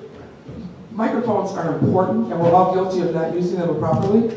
And my biggest concern with everything that's happened in the last few meetings, since August of 2018, I have stated that our website is outdated. Since I became elected, I have begged to be a part of a committee that can update the website. I have asked for it over and over again. The last 2 times this committee met, our board met, I'm hearing background noise in the background again. It's very misleading to have my report and have people in the background speaking, but I will continue with my report.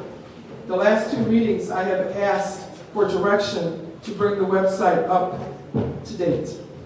There is at least 31 things that need to be removed or updated or just totally revamped immediately. There are jobs posted on the website that don't exist anymore. There are jobs that have dates to turn in your applications a year and a half, 2 years ago. We don't have our financial reporting on there. We don't have our budget on there. There are several things that are wrong with the website. At the very last meeting, I gave a detailed report of the things that needed to be changed, and I asked for direction. I can do this. I've done the website for 8 years with the Public Relations Committee. I was told by the mayor that we don't have a website. That was very distressing to me. The email I got in response to my report of last week was, Trustee Williams, at this time we don't have a website, but when we do, I would be looking for someone to head that website. Now, I challenge each and every one here. If you think this is a gotcha moment for me, it's not. I want you to go to the website and tell me how people-friendly, how informative do you think it is. Don't take my word for it. Go tab by tab like I did. Because I think that too many people rely on social media to find out what's happening in Sauk Village and what's going on and what they need to do to be a part of the community. Where our website should be the main and only tool that people use to find out about Sauk Village. So I'm asking again, I've talked to the IT director. He has never charged us to update the website. He does this as a courtesy. The updates are simple. I would like to do these updates. I would like the board to direct me to do the updates. We don't need to wait until we get a vendor that we have to pay for.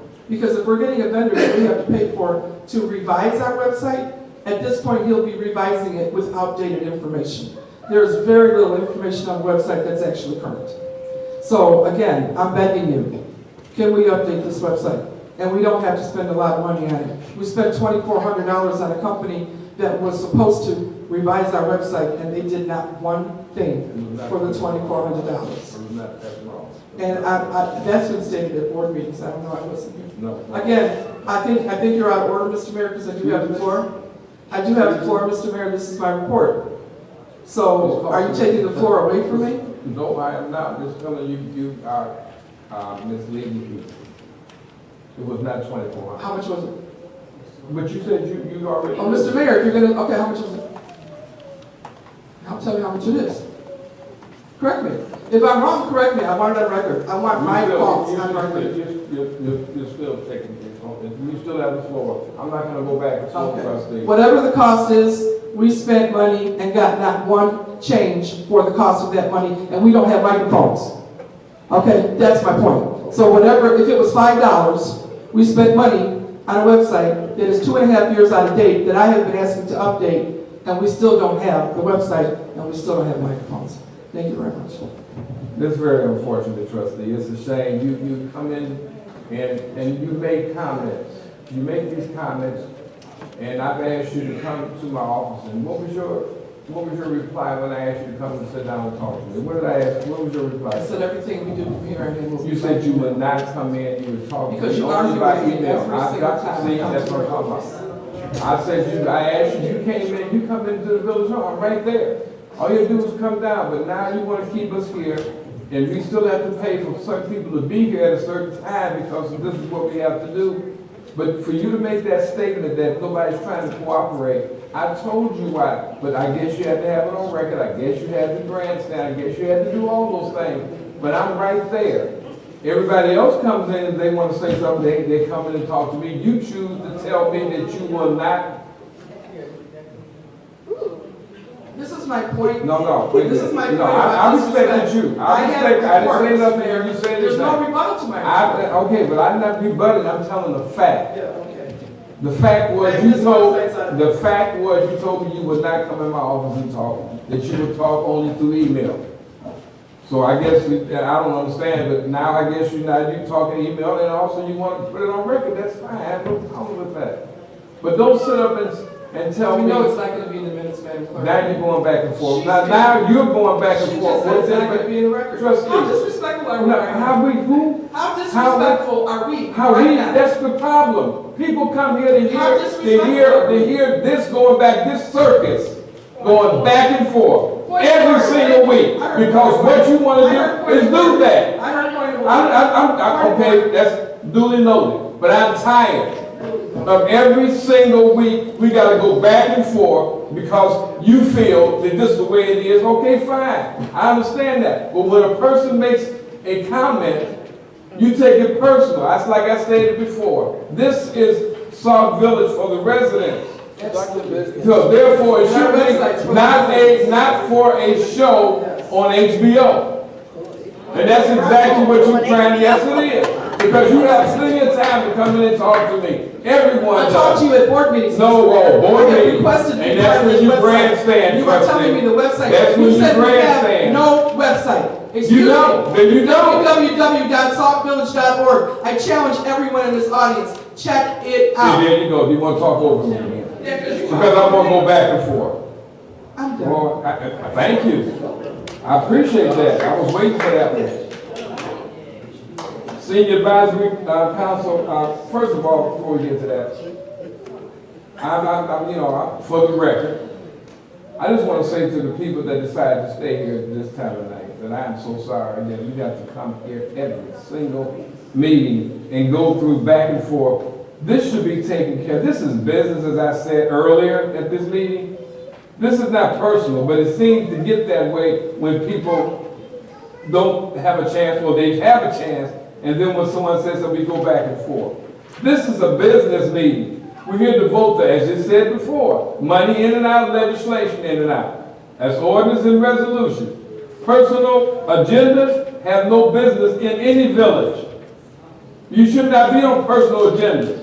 But to make these comments that oh, well, I've heard this and I heard, that's not what this is about. You're here to conduct business, pass the resolution, ordinances, and vote the money in and out.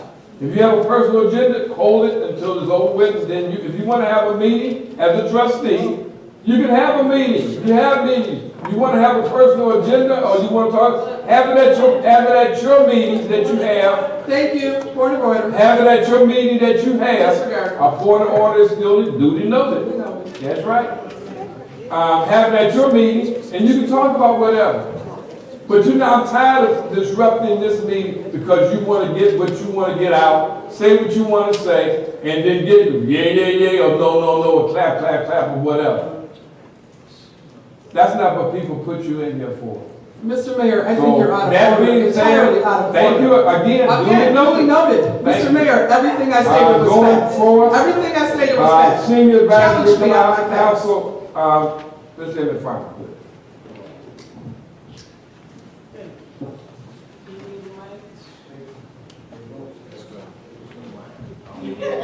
Is your mic there? This one right there, sir. Right there. Thank you. Is it on? Hello? Okay. Thank you, Mayor, Board. My name is Arnold Coleman, on behalf of Chairman Fong, who's the chairman of the Senior Advisory Committee, with the report as of January the 14th, which reads as follows. Our next meeting for the Senior Advisory Council is Thursday, February 13th at 5 p.m. All are welcome. Also, come out and join our seniors for breakfast bingo every second and fourth Friday from 11 a.m. to 12 p.m. noon. Also, seniors, don't forget game night every first and third Friday. Come for card games such as Bid Whiz and other games from 6 p.m. to 10 p.m. Also, committee members will be teaching bid whist from 6 until 7 p.m. every first and third Fridays for those who don't know how to play. Also, and finally, seniors. Be on the lookout for some exciting events coming for our seniors this year, including senior luncheons, casino trips, informational seminars, potluck, chili cook-off, rib fest, and even a senior prom. And thanks again for all of your support. And this concludes my report submitted by Emmett Palmer, Chairman of the Senior Advisory Committee. Thank you. New business, the consent agenda. Is there anything on the consent agenda that someone wants to take off? Mr. Mayor? Yes. One of them is the intergovernmental. Which number is that? Okay, that would be 3. There's no figures. We talked last week about, there's no money amount on that resolution.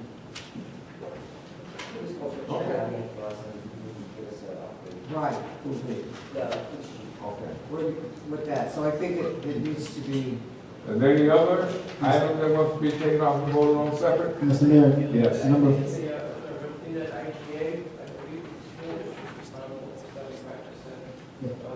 that's correct. Right, but they never gave us like any figures, but that's right though. Yeah, we know it's 75. We know it's 75%, but there's no figures in the. Right. Right. Well, that would have to be determined by the chief. Mr. Mayor, number 4, number 5, I have questions on. Number 4, okay, do you want, I'm asking for it to be separate. Separate, okay. Mr. Mayor, I know maybe I can make a comment, but I'm separating 6, 7, and 8. I want to make a comment on them. Okay, my question was, do you want them taken off of the consent agenda? Well, not really. Because if that's what this is, this consent agenda. Now, do you want to vote on them separate? Do you want to take it off because as a consent agenda? I want to vote on them separately so I can make it. So you don't, so 6, 7, and 8?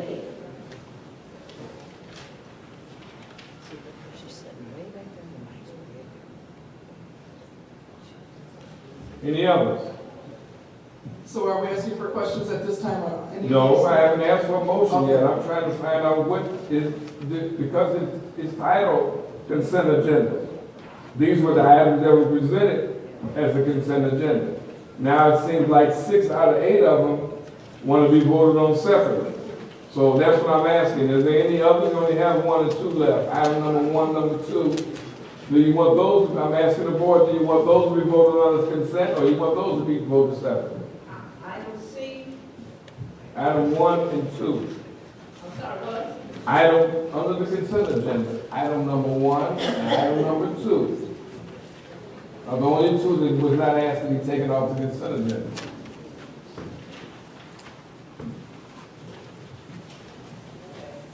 What does that mean? Pardon me? You want to, okay, what do you mean? You want to take it off or what? I want to vote on it separately. So you wanted to be taken off the consent agenda? So is that taking off 1 and 2, so we vote on everything individually? That's the way it sounds. So we'll go down the line. So the first item is a resolution to establish the 2020 dates and times for the official meetings of the Village of Sauk Village corporate authorities. I'll entertain a motion. So moved. Second. Moved by Trustee Bell, second by Trustee Jazinski. Any questions? Madam Clerk, please call the roll. Trustee Williams? Yes. Trustee Bell? Yes. Trustee Brewer? Yes. Trustee Grant? Yes.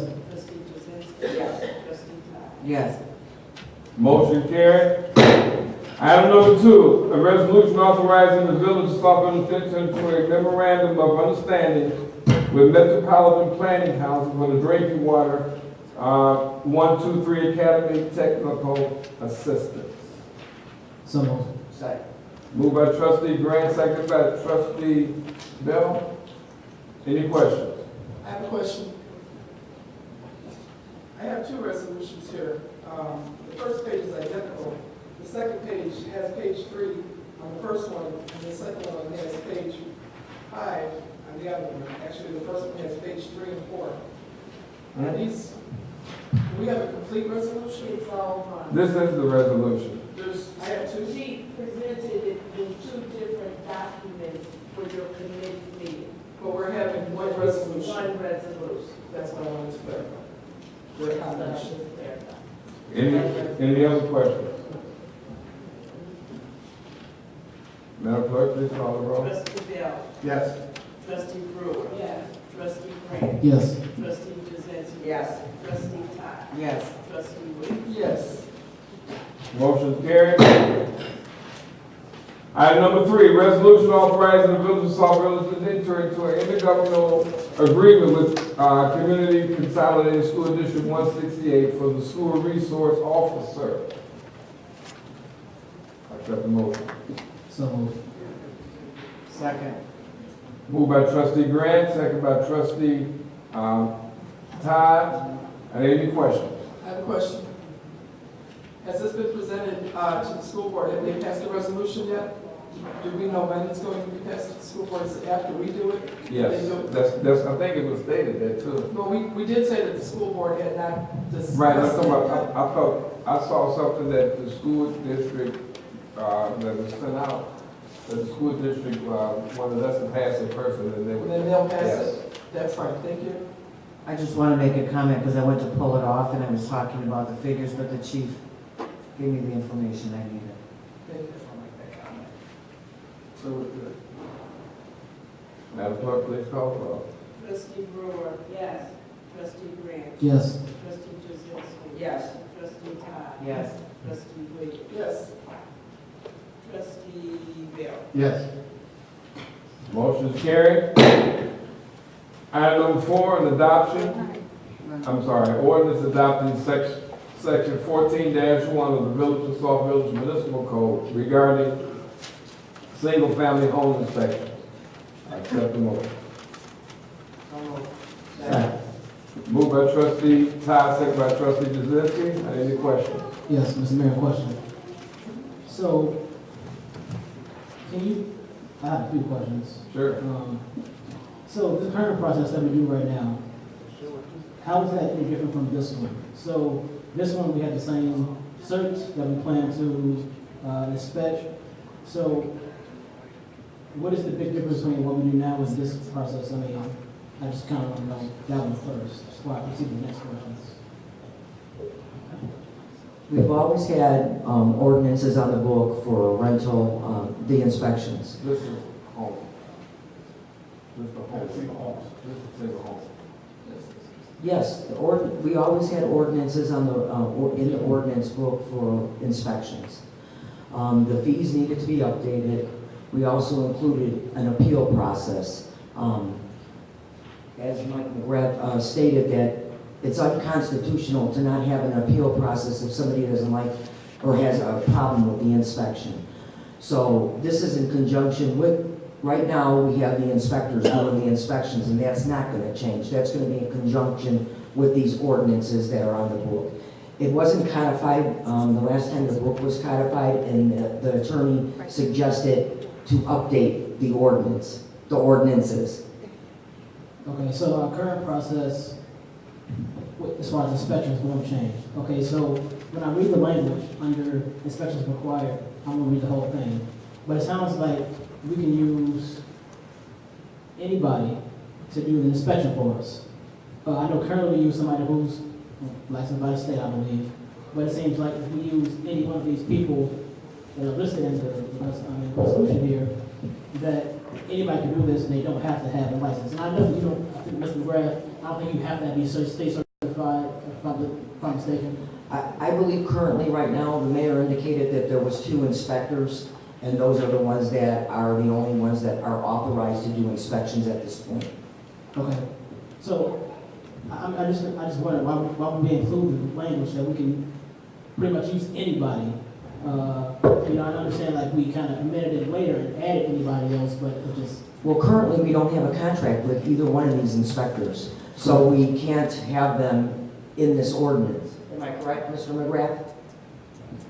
Yes, the way it's written, and currently the village can't afford to have an in-house inspector. Correct. So that's why you're using other inspection companies to do the inspections, because you simply can't afford to, pay somebody, have somebody staff to do the inspection. If things change in the village in the future and you have somebody in-house, that person can do the inspection. But as it is right now, the village provides a list of qualified, certified inspectors. Okay. My next question is under item D, I guess. So, and I asked this question last week in the committee meeting. The word habitable, like, I mean, it's really vague, right? I mean, we know what habitable means, but like, what, that could mean something different to any person who's at the front desk. So like, I just kind of want some clarity on that one because it's really vague to me. It's based on the standards, and I don't have it in front of me, but it would include items such as, exposed wiring, holes in the wall, floors that are, holes in the floor, the gamut of what would make a place not safe for children or humans to live in. No, I agree. I just felt like that should have been spelled out. I mean, spelled out in the ordinance. And $75 fee, now Trustee Jazinski, you talked to me this earlier today. It is just for the administrative fee, and it's not, it's separate from, totally separate from the inspection fee. That's correct.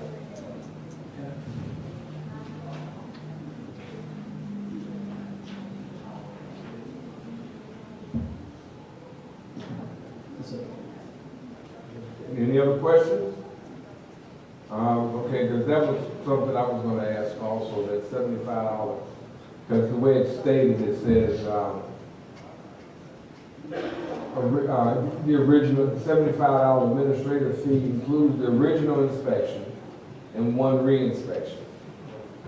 So I'm just want to understand to make sure that when they did an inspection, or if they inspected the house, that $75 does not include them getting the house inspected. The $75 is an admin fee. Administration fee. That's when they fill out the application. Right.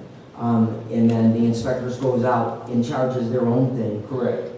That if the inspector fails them on the third inspection, they have to pay the $75 again. It's an admin fee. Right, but I just didn't want, I'm just wondering why, because we talked about that, why didn't we take out the original, the wording, original inspection? Why didn't we take that out? Why didn't we just, administration fee, correct? Well, I think so. They understand that they're having an inspection and one re-inspection under the $75 admin fee that they're paying the village. If they fail both inspections, they have to come back in here and pay the $75 admin fee back to the village, and then whatever the inspectors charge. I don't know what they charge. No, but I just wanted to make sure that when they do, I don't want the person saying, well, I paid $75, so where's my inspection? Because it says that it includes one inspection. So I just wanted to make sure that that's the case, okay? Any other questions? Any other questions? Madam Clerk? Trustee Grant? No. Trustee Jazinski? Yes. Trustee Todd? Yes. Trustee Williams? Yes. Trustee Bell? Yes. Trustee Brewer? Yes. Motion is carried. Item number 5, ordinance adopting section 14-2 of the Village of Sauk Village Municipal Code regarding rental inspections. Accept the motion. Second. Moved by Trustee Bell, second by Trustee Jazinski. Any questions? Question. So, on page 1 under section 2, it mentions this word a lot, the building code official. I don't think we technically have a building code official, so who would that really be?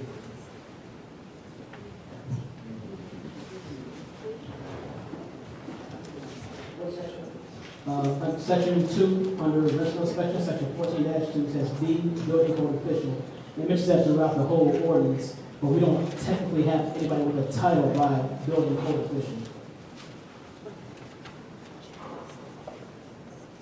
The statement, would be Ms. McCoy, like if somebody was requesting an official that she could authorize. I mean, I think it should say her title. That's gonna be her thing. That should say her title, in my opinion.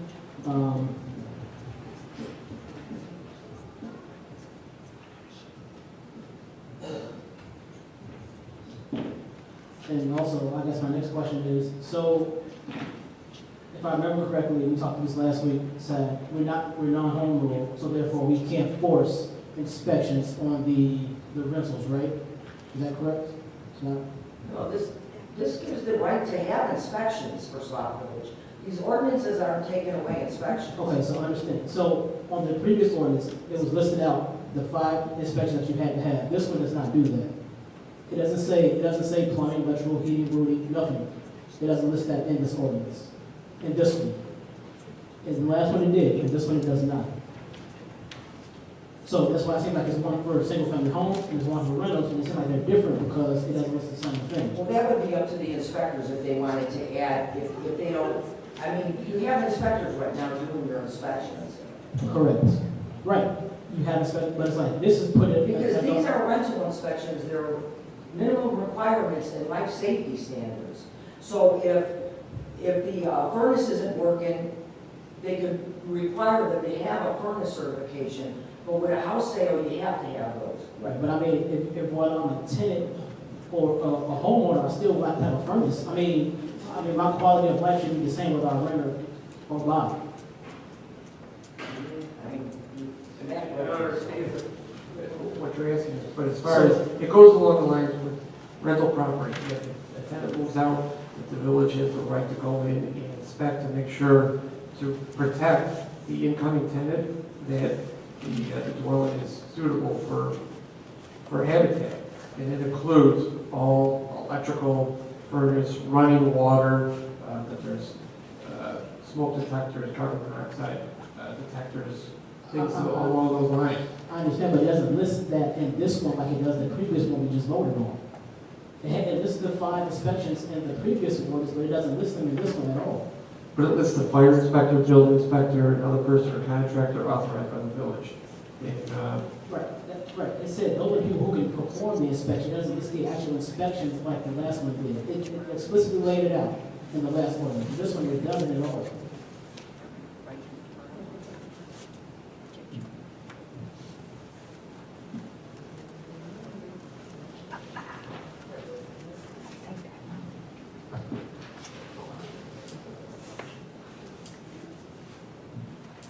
Some of the sections, okay, I see. well, It doesn't. 14-2, paragraph 1, they're authorized and directed to make inspections to determine the condition of the dwelling units, rooming units, and premises located within the village, in order that the building code official may perform their duty to make the safeguard for the health, safety, and welfare of the occupants. It's all encompassing. I mean, I know what it says, but it doesn't list like the previous ordinance does. It lays them out in the previous ordinance. Why doesn't this one do the same thing? They're just the same, they should be the same ordinance, but just one for rentals, one for single family homes. That's the only difference. It doesn't list that out like the previous one. That's all I'm saying.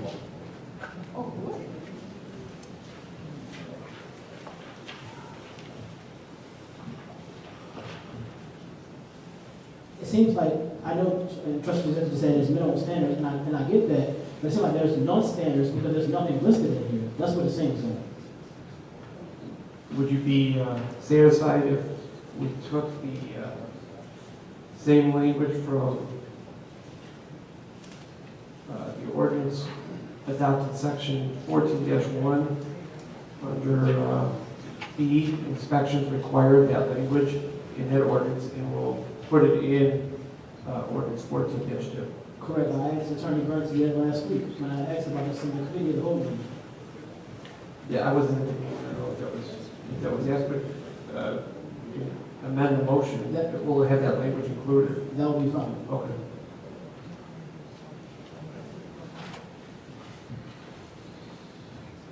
Okay, With that being said, I'll ask. I got a question.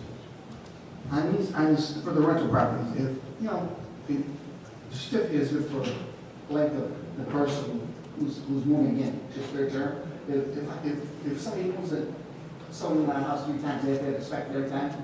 Yes. So that's why I just want to make sure. No, not if it was recently inspected. There's a 45-day. 45-day deal. Yes. If the number of tenants move in and out within the 45-day period of the inspection, it doesn't need to be another inspection. Okay, that being said, I'll ask who made the motion for, okay, it was asked that we put the, no, that we bring, that insert the language into that. And I'm asking, do we need to, as was stated before, do we need to have it in writing on the ordinance, or can they pass it without that? I took your discussion as far as the minutes that there's a matter of trust that will be included in the ordinance, and I will have it put into the ordinance and I'll have it circulated to you by before the end of the week. So then, to show you and everyone else on the dice that language has been added in the 14-2. So therefore, we can be noted in the minutes that the necessary corrections, which would be, I guess it would be part B in the ordinance, the first ordinance, 14-1. And that would include that language in there. So that would be the necessary correction for this particular ordinance to move forward to have it passed. So I'll ask, okay, so with that being said, I'll ask for it. And just also, if we can change the building code official title to, whatever Ms. McCoy's title is. Community Director? Development Director, I'm sorry. Okay. Yeah, we can. That's fine, you don't have code right now. Change it to the, Why didn't they come up last week? No, the cable rights thing, the changes were made. Okay. Was that requested? What? Yes. Yes. Okay. So we'll, okay, with that, I'll change. Okay, so then we'll pass, we can pass it with the necessary corrections. That'll be actually put into record, and then those corrections will be on the side. Just so I'm clear, the title is Community Development Director. Yeah, Community Development Director. Okay.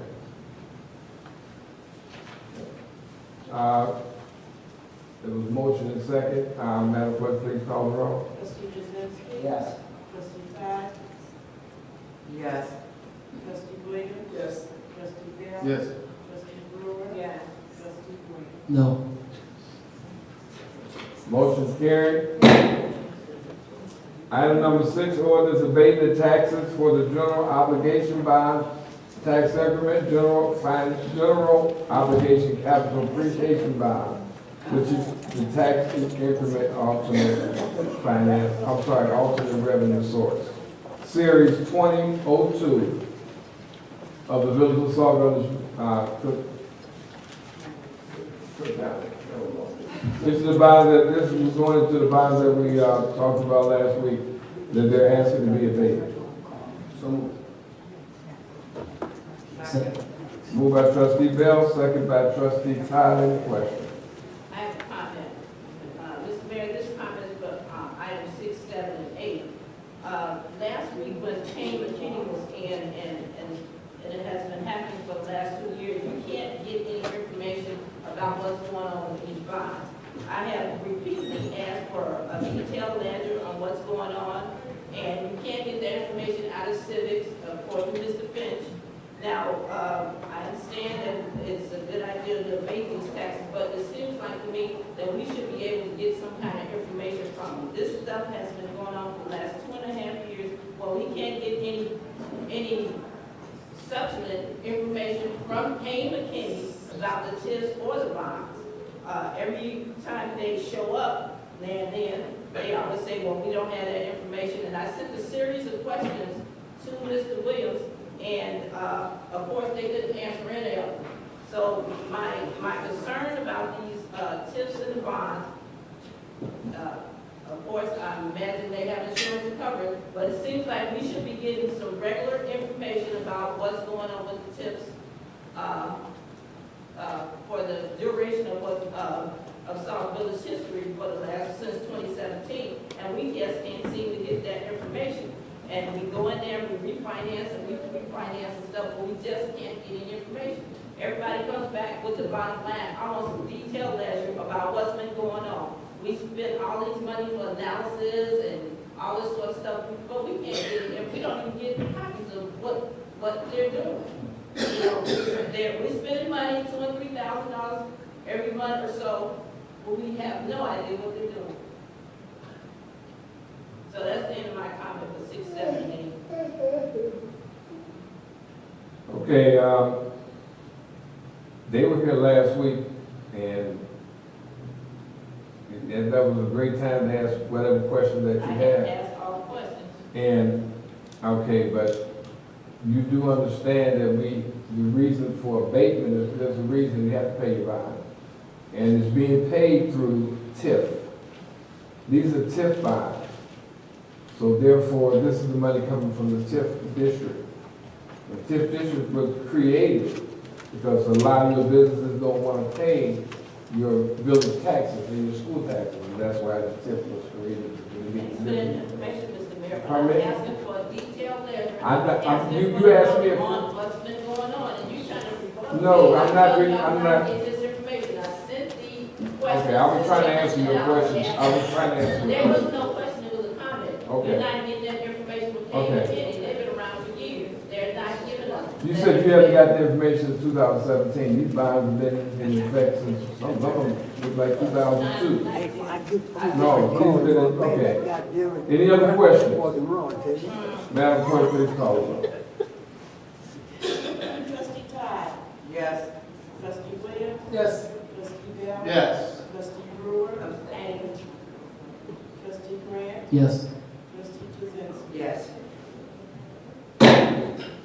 Motion carried. Item number 7, ordinance abating taxes for the general obligation bonds, tax increment, general obligation capital appreciation bonds, alternate revenue sources, series 2019 A, for the village of Sauk Village, Cook County. So moved. Second. Moved by trustee Grant, second by trustee Bell. Any questions? Same comment, Mr. Mayor. Again, we're not getting information about what's going on with King McKinney. They are not forthcoming with all the information related to the tips and the bonds. So again, I would like to put this on record that we need this information. I don't know why it's so hard to get a detailed letter about what's going on. That's the big bulk of our money there, and we just can't get that information. Trustee, I just want to say for the record, you keep saying it's our money. That's something you should have asked Kay McKenna, how does that equate to be our money? It's under different control. We get a portion of the tax from that, that's why it's tax increment financing. And it's not money that the taxpayers paid. This is the money that the businesses are paid to that district. Madam Clerk, please call the roll. We allocate tax dollars, and it is our money. Madam Clerk, please call the roll. Trustee Williams? Yes. Trustee Bell? Yes. Trustee Brewer? Abstain. Trustee Grant? Yes. Trustee Jazinski? Yes. Trustee Todd? Yes. Motion carried. Item number 8, ordinance abating taxes for the general obligation tax increment, general obligation capital appreciation bond tax increment, alternate revenue sources, series 2019B of the village of Sauk Village. And appreciation bond tax increment, alternate revenue source, series 2019C of the village of Sauk Village, County of Cook. Moved by trustee Bell, second by trustee Williams. Any questions? I have a comment. Mr. Mayor, on this particular one, there's no transparency. We have not been getting information from the Kane McKinney. I don't know why it's so difficult to get a detailed ledger about what's going on with the TIFs and the bonds. Again, we asking for that information and just can't get it. I don't know why there's no transparency. It should be able to, most of this stuff should be able to come out of civics, and Mr. Finch said that he can't get it, but he should be able to generate some kind of report. We've been trying to get information about the TIFs for the last 2.5 years, but nobody wants to know about it. There's no transparency, and how can you expect the trustee to have any kind of input in this when we don't have any transparency? Any other question? I just have one question, trustee. Did you get a copy of the amalgamated bank statement? Did you get a copy of it? I got a question. No, I said, my question was, did you get a copy of the amalgamated bank Which statement? one are you talking about? Did you get a copy of Which the one amount? are you talking about? All the amalgamated bank statements. I got a copy of amalgamated bank statement Okay. yesterday. Thank you. I just wanted to ask that question. Madam Clerk, please call the roll. Trustee Bell? Yes. Trustee Brewer? Abstain. Trustee Grant? Yes. Trustee Jazinski? Yes. Trustee Todd? Yes. Trustee Williams? Yes. Motion carried. Item B, motion to approve the Village of Sauk Village vehicle take-home policy. So moved. Second. Moved by trustee Bell, second by trustee Grant. Any questions? Madam Clerk. Trustee Brewer? Yes. Trustee Grant? Yes. Trustee Jazinski? Yes. Trustee Todd? Yes. Trustee Williams? Yes. Trustee Bell? Yes.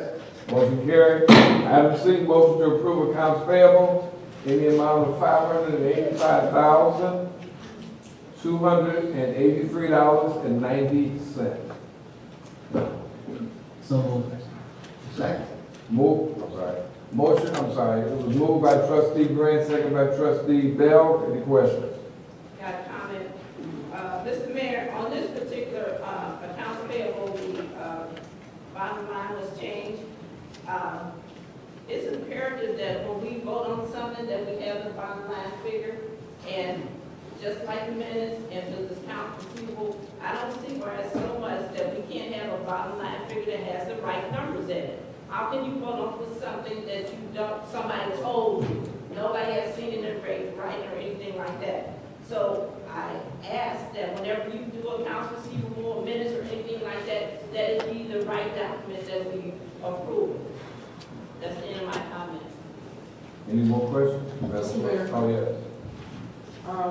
I agree, but I did come in the village hall today, and I did see the document, the $23,000 for the police department vehicles, but I still would have liked an updated accounts payable in my box. And also, I have a question. When I came in to review the invoices, Mr. Finch wasn't here, but the refunds for the gaming licenses, I want to make sure that the amount's correct, and I think we're missing at least one establishment. So I will be talking to Mr. Finch about that before we pass this. And lastly, I would like to see the accounts payable back on the website. I know we're not putting it on the table back there, but I would like to see the accounts payable after it's passed, that it goes back on the website if possible, please. Any more Trustee questions? Williams, I talked to Mr. Finch about the gaming, and he knows there's a problem, so he's checking into it. Any more questions, Madam Clerk? Trustee Grant? Yes. Trustee Jazinski? Trustee Todd? Yes. Williams? Trustee Williams? Yes. Trustee Bell? Yes. Trustee Brewer? Abstain. Motion carried. I'll entertain a motion for adjournment. So moved. Second. Moved by trustee Bell, second by trustee Brewer. All in favor? Aye. Thank you. Good night.